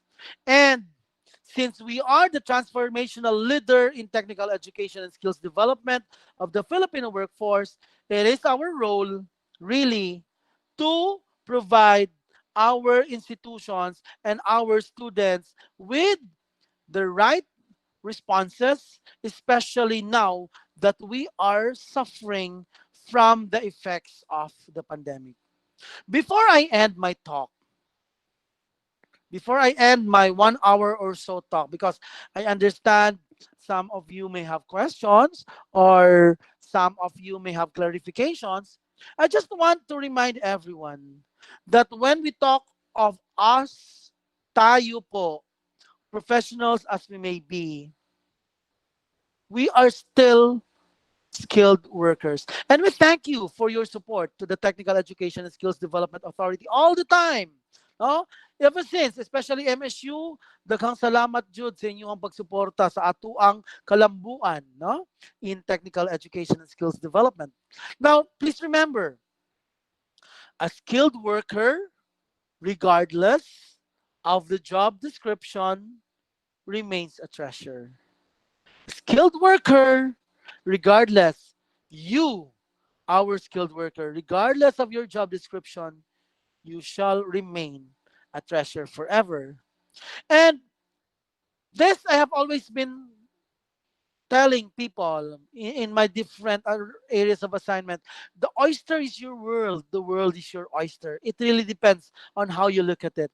But always remember that you as a student or you as a professional, you as a teacher, you have your obligations to yourself, you capacitate yourself, you involve your family, then you have your obligations to your community and your school, to your country, and to your world. Be an agent of change, always. Okay? And always I ask, everywhere I go, especially in the times of the pandemic, what is your COVID story? Is it a story of existing, of healing, of sharing? Is it a story of caring, of nurturing, and loving? Is the test the story of helping our scholars a story of caring, of nurturing, of loving? Are our respective stories, personal stories, collective stories, stories of our institutions, stories of our students, stories of our graduates? Are these stories of resilience, of perseverance? Because of the pandemic, are we sharing the story of adaptability and flexibility? Is our story a story of hope? Is the story of TESDA in partnership with the Tibet institutions, with TVAIL, with MSU, with our students? Is the story of TESDA bringing scholarships to everyone who are willing to become part of our sector? Is our story a story of hope? And always remember these three slides, these three pictures. I always I always connect them. The future belongs to those who believe in the beauty of their dreams. And the future belongs to you. However, we must always remember, my dear friends, dreams don't work unless you do. Dreams don't work unless you do, but always take note. It's never too late to follow your dreams. And there's no time like the present to start. So, with that, ladies and gentlemen, I hope that the story of TESDA, the role of TESDA in bringing our students closer to the achievement of their dreams by providing the guidance, by being the manager, by being the supervisor of the whole TVET sector, will help our students realize their potentials, realize their dreams, and later on, together with you, our TVET institutions, together with you, our trainers, together with you, our professionals, later on, we will see them become the real futures, the real future of this country, the real world class, competent, globally competitive workers coming from our shores. So thank you very much. God bless us all and padayon ta.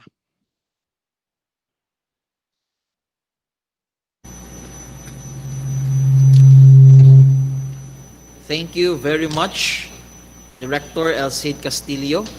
Thank you for reminding that all skilled workers, regardless of job description, is a treasure.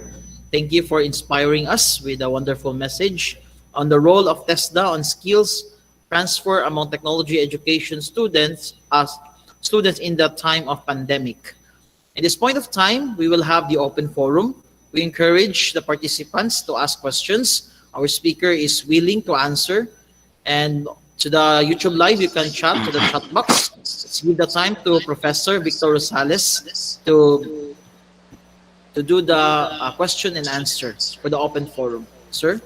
Okay, thank you, Sir Gray. Once again, thank you, Director Castillo. It's really a good topic for all of us, especially for the students and even for the educators or those people involved in the TVET sector. So, Director, one question that was posted in YouTube from Mr. Penny Jr. Mancao. In order to avail the scholarship, is there an infographic for that, sir? So that we can share it to our students who wanted to be a scholar. And then here's a follow-up question. How about when there will be a final assessment? How will it be done? Still another question of Mr. Mancao. How TESDA will assess our students or conduct a final assessment for national certification in this time of pandemic? Is there or are there a quota for availing the mentioned scholarships? All right, so isa-isa ho na to, no? For our scholarships, no? We are actually having online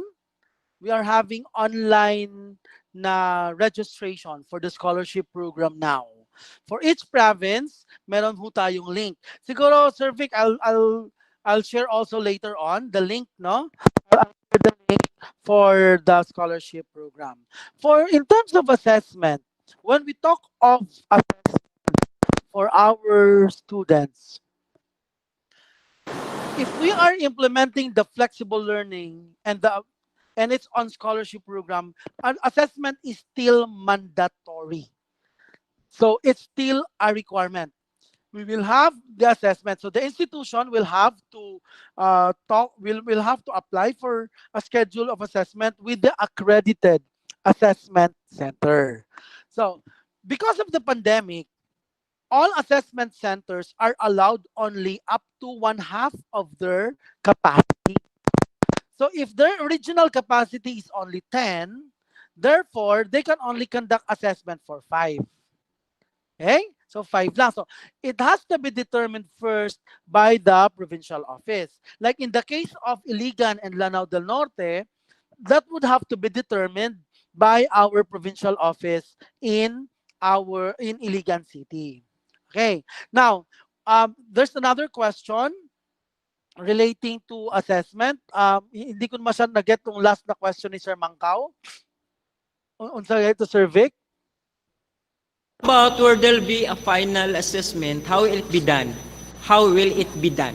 Okay. Now, when we talk of the final assessment, as training providers, all our TVIs are expected to do institutional assessment.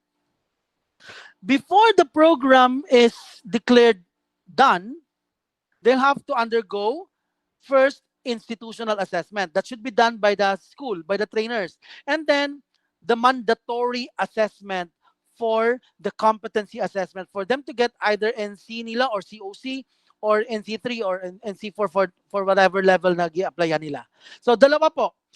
Institutional assessment is still mandatory and competency assessment is mandatory for those with available competency assessment.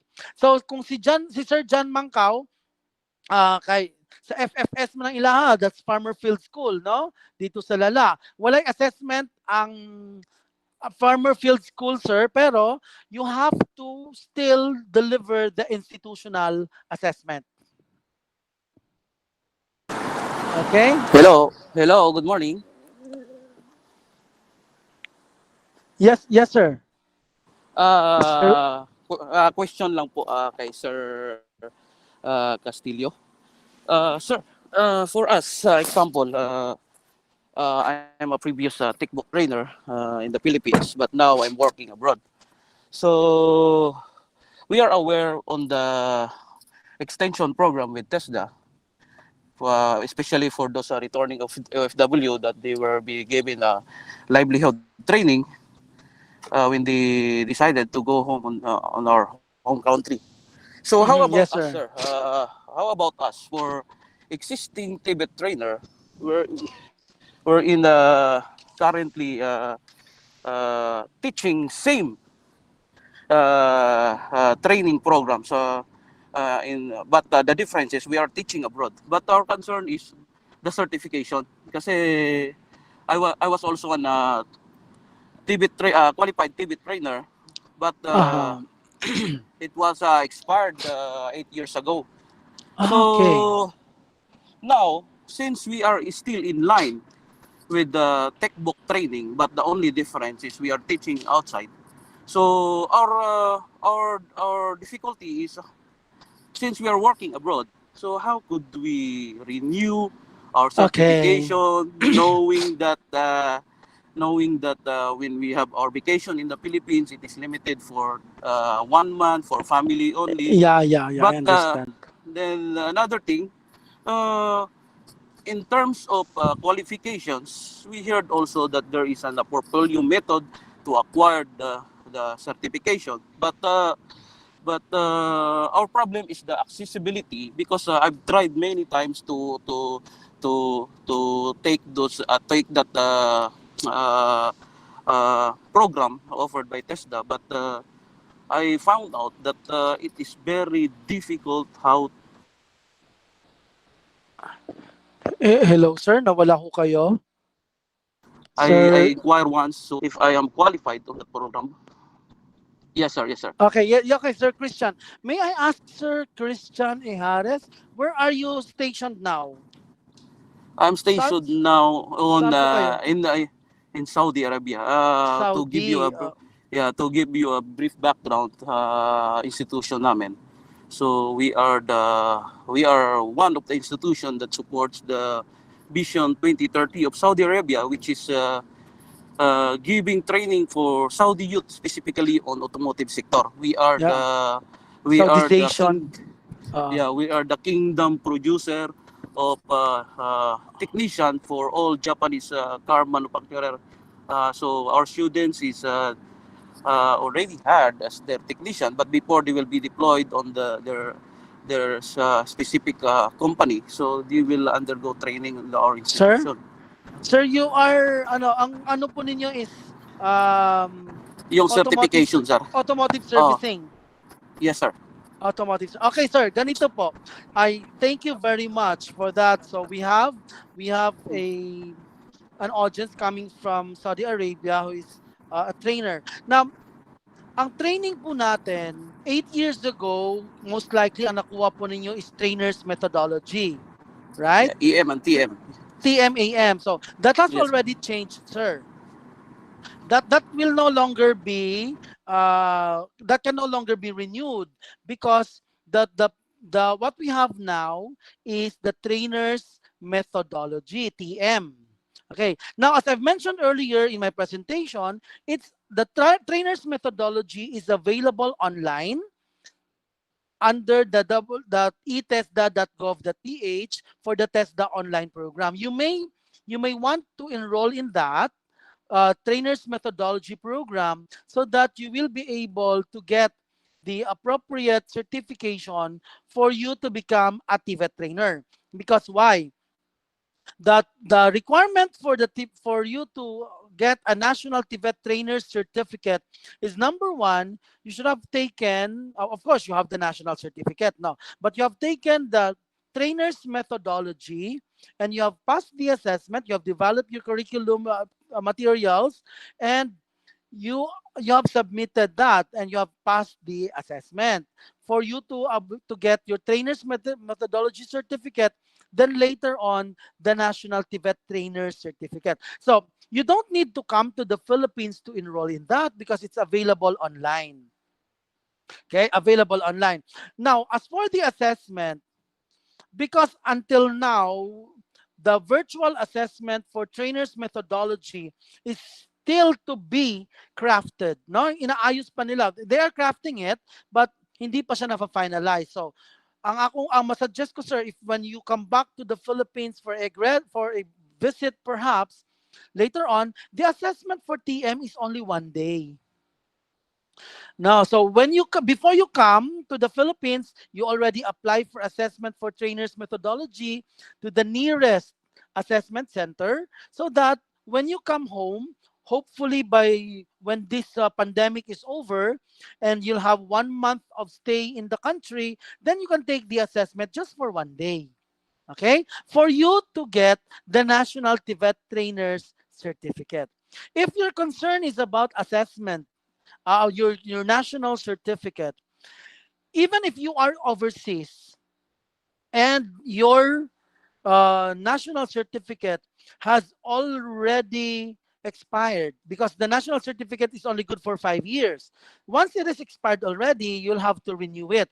You don't need to do that personally, or you can actually ask someone. No, you can ask someone to renew that for you. Just issue the corresponding um, authorization for that person to process with the nearest. Ito po ha, halimbawa po, you took the assessment. Sir, are you from Lanao del Norte? Cagayan de Oro po. Cagayan de Oro, okay. Let us say, sir, you took the assessment in Cagayan de Oro and you are vacationing in Davao and you want to process your national certificate in Davao, that can be done as long as it's only for renewal. For original issuance, hindi ho pwede kung saan talaga kayo kumuha ng assessment na province, doon nyo gagawin. Dito nimo i-applyan ang imuhang national certificate. But that can be done also, kung renewal lang naman siya, sir, that can be done by your representative. Issue ka lang ng authorization or get in touch with our provincial offices nearest you, no? So in your case, because you're from Cagayan de Oro, the provincial office is Misamis Oriental, and the contact details they have in our website, www.tesda.gov.ph. You can get the information there, but I can give you their email address. It's region 10, region 10 dot Misamis Oriental at tesda.gov.ph. Region 10, region 10 dot Misamis Oriental at tesda.gov.ph. You can email them of your concern for your renewal of your national certificate. However, for your TM, again, I would suggest that you take that online for our trainers methodology course. Okay, sir? So I hope that answers your question. Sir Christian, for your question. We have another question here.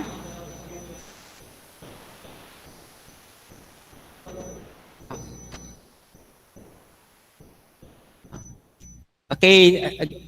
Again, thank you, Sir Christian, for that question.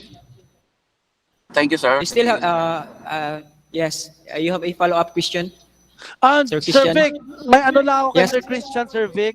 I just want to thank Sir Christian for his service to the country, no? Because ang Saudi kasi, especially our workers overseas, ang Saudi kasi they are into Saudization, that they want later on that all their workers that will be that actually mga Saudi are already trained now to become workers also.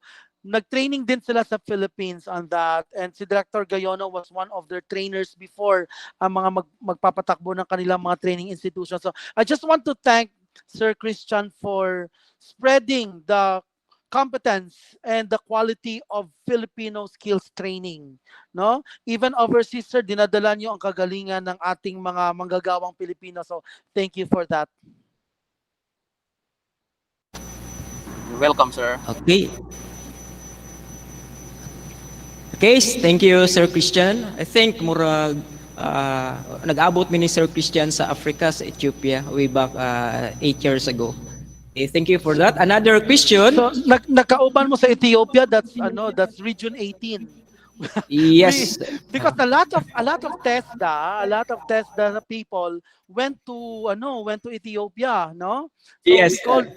we referred to it as region 18. Ako hindi ako nagpadala sa tukso.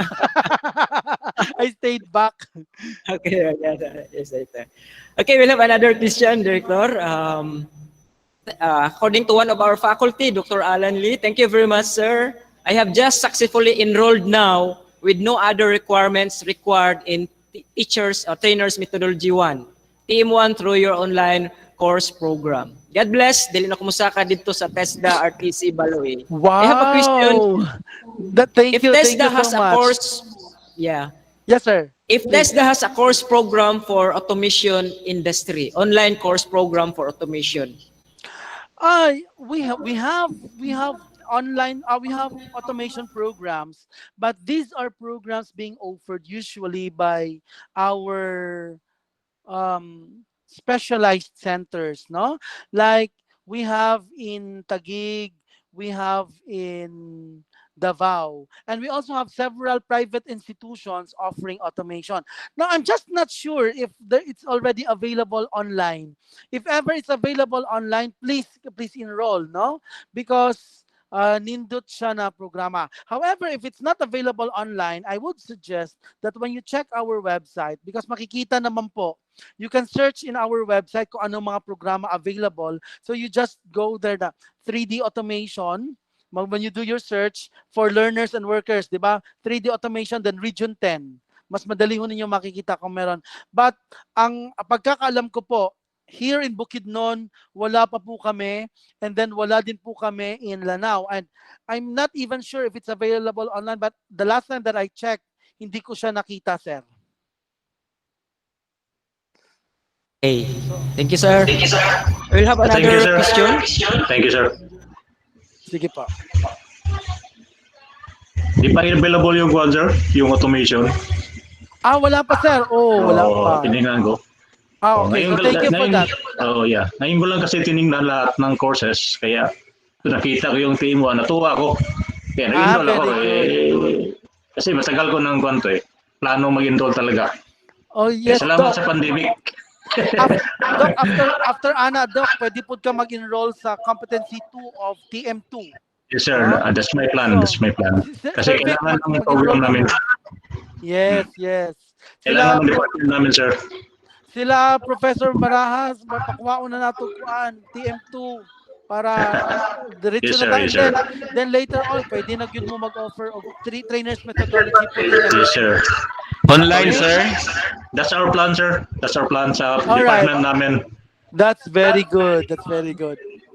Thank you May very much, sir. online TM2, sir. Meron ba?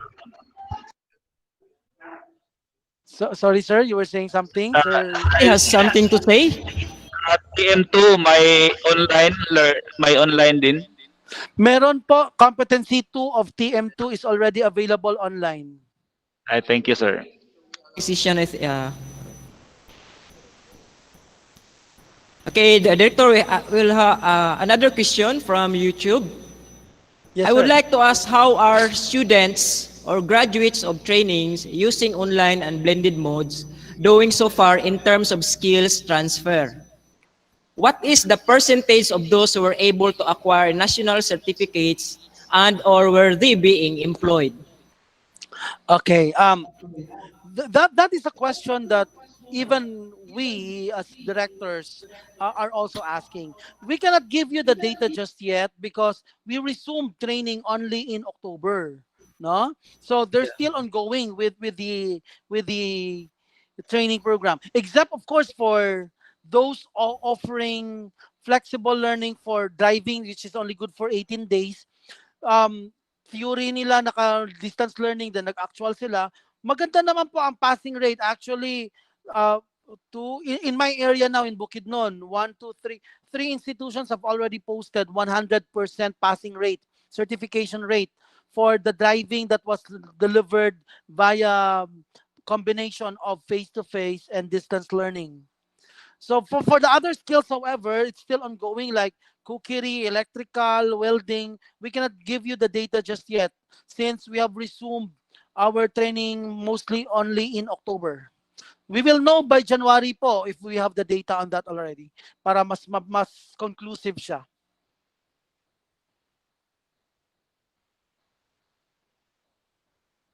Okay na? Okay, thank you, Director, for that for the answer of the question.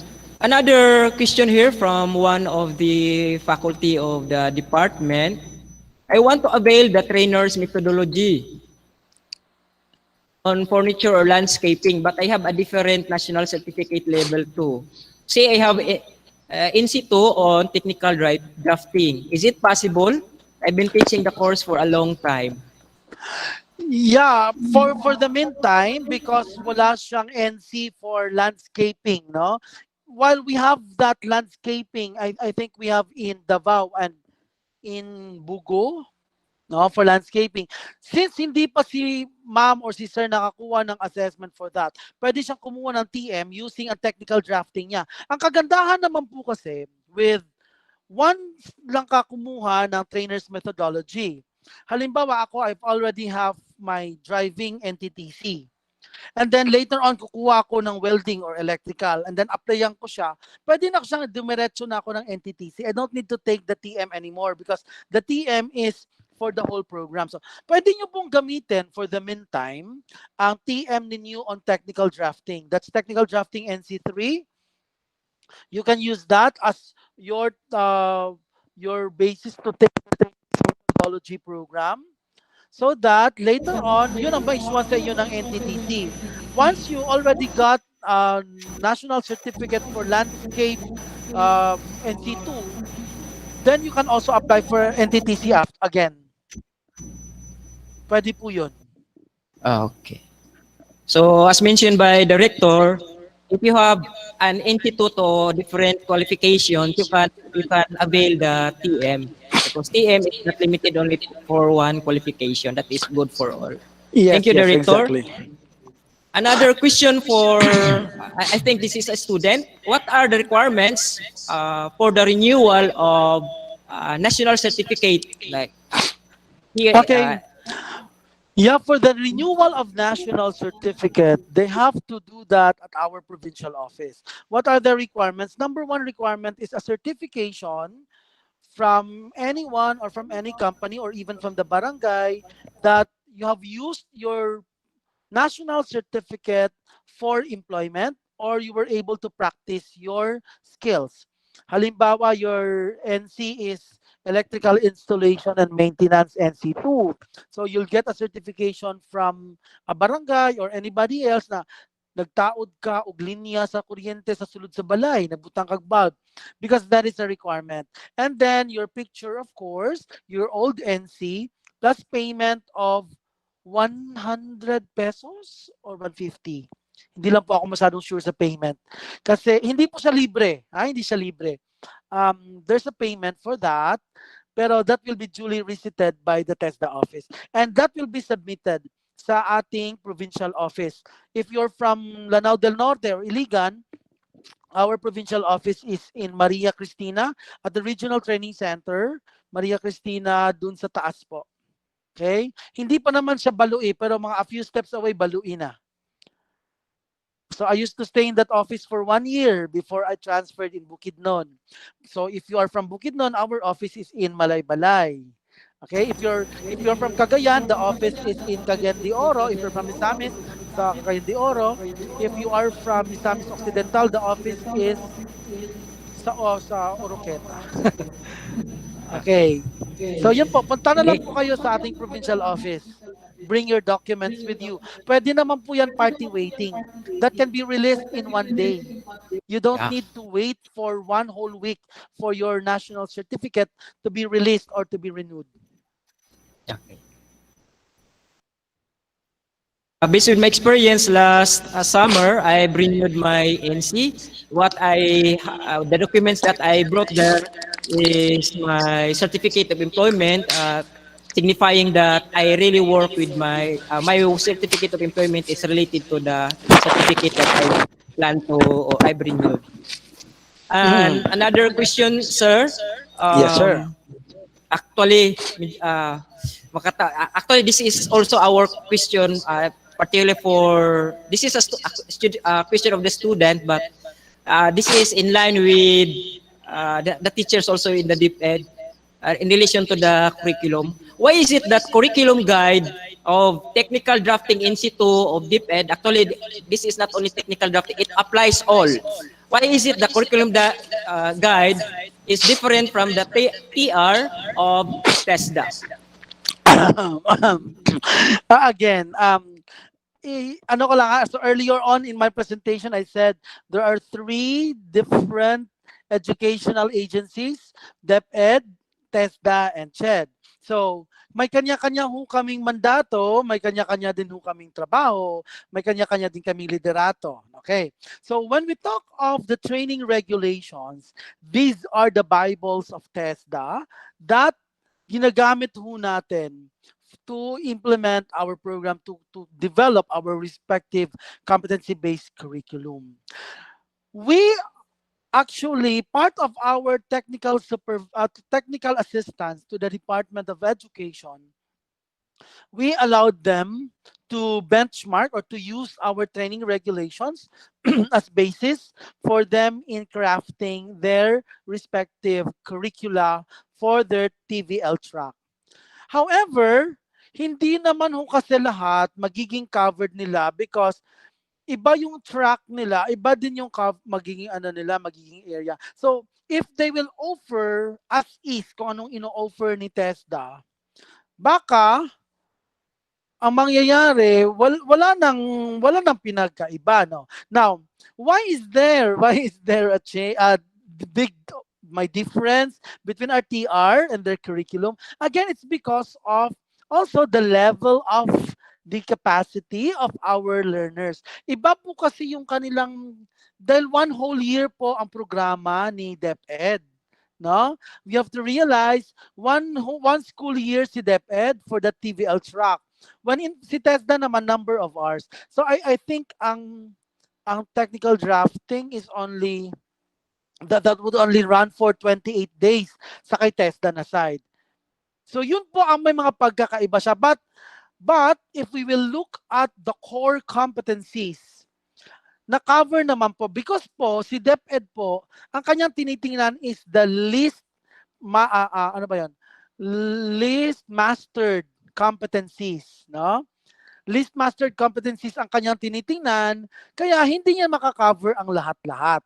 Unlike as in TESDA na because our Bible is the TR, we have to stick with the TR for the basic common and core competencies. Yun po. Pero rest assured naman po, ang ino-offer naman ni DepEd is not totally na hindi quality, no? Because tinutulungan din natin sila sa TESDA. And we have actually asked the Department of Education, even from before pa, for their trainers to be capacitated also, and also for their trainers to have earned the corresponding national certificates. Di ba, Sir Vic? Di ba? Sa Dalipuga, Sir Vic, no? So Sir. all the trainers offering tech book truck are also competent sa TESDA Yes. para po Yeah. mas ma-share nila. Yung pag-develop lang naman po ng curriculum ang nagkaiba, but the delivery, once you are NC holder of TESDA and you are also NTTC holder and then you are teaching in the DepEd program of TVL, mas ma-align po, no? Mas ma-align.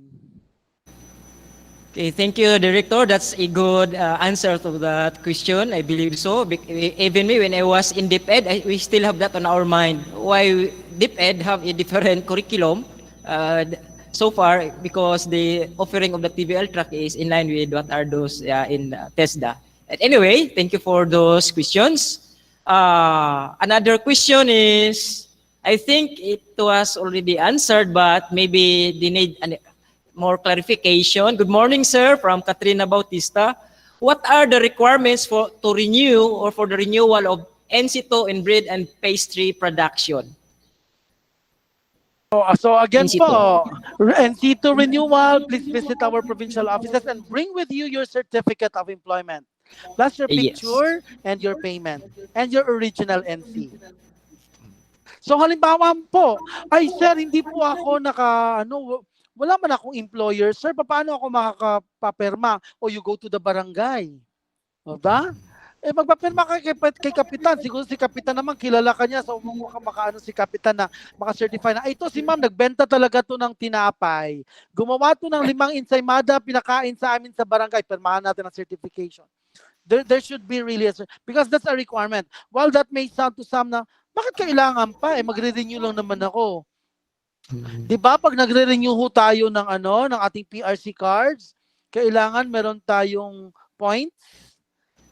O so iba naman yung case noon kasi mas magastos pa yon. Ito naman is just to prove that we are using our skills for employment purposes and earning livelihood, because that is really the purpose of our scholarship and also of our TESDA programs, and national certification to provide pathways to employment and gainful livelihood programs. Thank you, sir. Another question, follow-up question from Michael Joseph Bunyao, a student. What should I do in getting my NC3 in visual graphics design if I've lost my CARS, Competency Assessment Results Summary? Okay po, kung nawala po yung CARS, please get or secure an affidavit of loss, and then mag-ano po kayo, may kopya naman po ang assessment center ng CARS. Kasi ang CARS po, dalawa yun. One is for the student, one is for the assessment center, right? Yes. Para ma-photocopy nila, then ma-attach nila, but you have to secure an affidavit of loss. Why? Ang iba ho kasi, based on our experience, ang iba kunyari nawala pero hindi naman pala nawawala. Gusto lang talaga remembrance. Kaya sabi ko affidavit of loss na lang para safe ho tayo. Kasi we have, I hope you understand that this is part of our operations procedure. And if we will not comply with the operations procedure, even for such a little thing, that would mean na posibleng mawala ang ISO certification ng buong katesdahan. And we don't want that to happen coming from our end. Na kami ang magiging cause na mawala ang ISO certification of the whole of TESDA just because we process something without proper documentation. Okay, thank you, Director, for that answer. Another question, Director. Who can avail the Tulong Trabaho Act or program?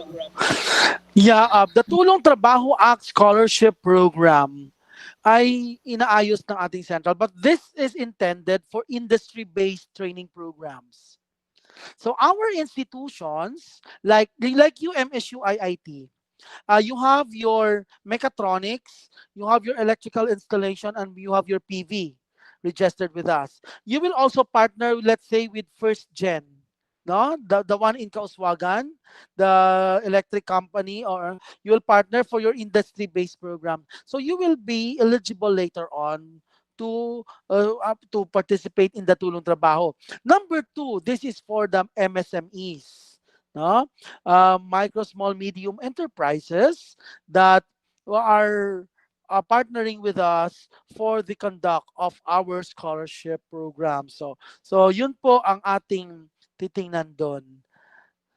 By next year po, most likely may lalabas na policy because it's almost years. And oh, by the way, advance Merry Christmas, everyone. I'll take this as an opportunity to be the first to greet you all. Advance Merry Yeah. Christmas. So, baka next year po, merong lalabas na bagong na policy on scholarship for the Tulong Trabaho. Hintayin lang po natin. But this is intended for the industry-based training programs. Thank you, sir. I think from our viewers and participants, murag wala na. They don't have question anymore. We don't have other question. Okay, so no question at all, sir. Thank you for all those inputs. I believe it enlightens us and even our viewers and participants. I'll give the floor now to Sir Glay. Thank you, Sir Victor and Sir L, for the open forum. Thank you for answering and clarifying the questions of the participants. And also, we thank you, sir, for the message that you brought to us on the role of TESDA. We really appreciate your lecture to us today. Yeah, sir, you will have a question in your discussion that are we satisfied with the role of TESDA? And I would like to answer that yes, we are really satisfied. And I know that the participants are really satisfied with what the TESDA, because for me personally, I really experience the quality of TESDA and also their service to us who would like to apply. And also, I know that the TESDA really served through its goal in global competitiveness and poverty reduction, because we really rely to the skilled workers in developing the modern world for today. So thank you very much, Sir L, for this opportunity that you have given to us. We really appreciate your spending your time in this very moment.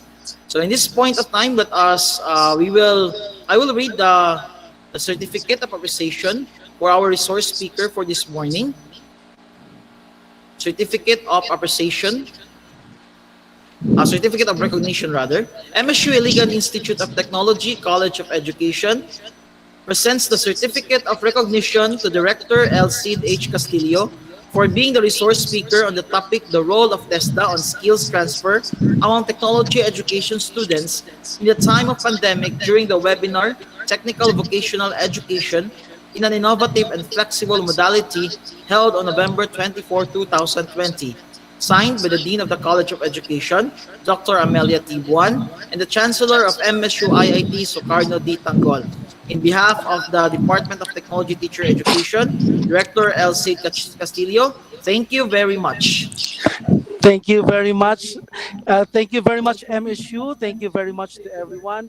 And of course, I would like to thank also all the listeners and watchers this morning. Special mention to my friends from TVAIL and from the Technical Vocational Association of Iligan and Lanao, TVIs, who are watching this webinar. So, dagang salamat, sir. Thank you, sir. And also for the participants of today's webinar, you have your certificate of participation. Let me read.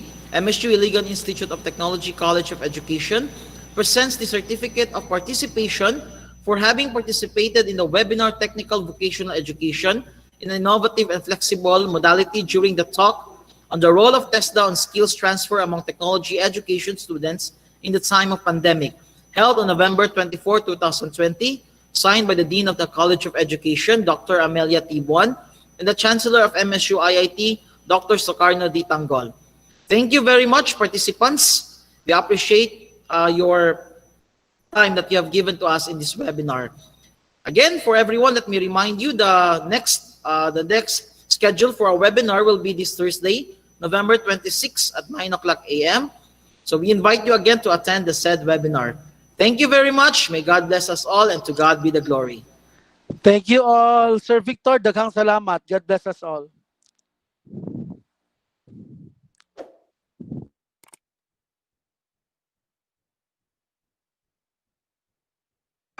Salamat, sir.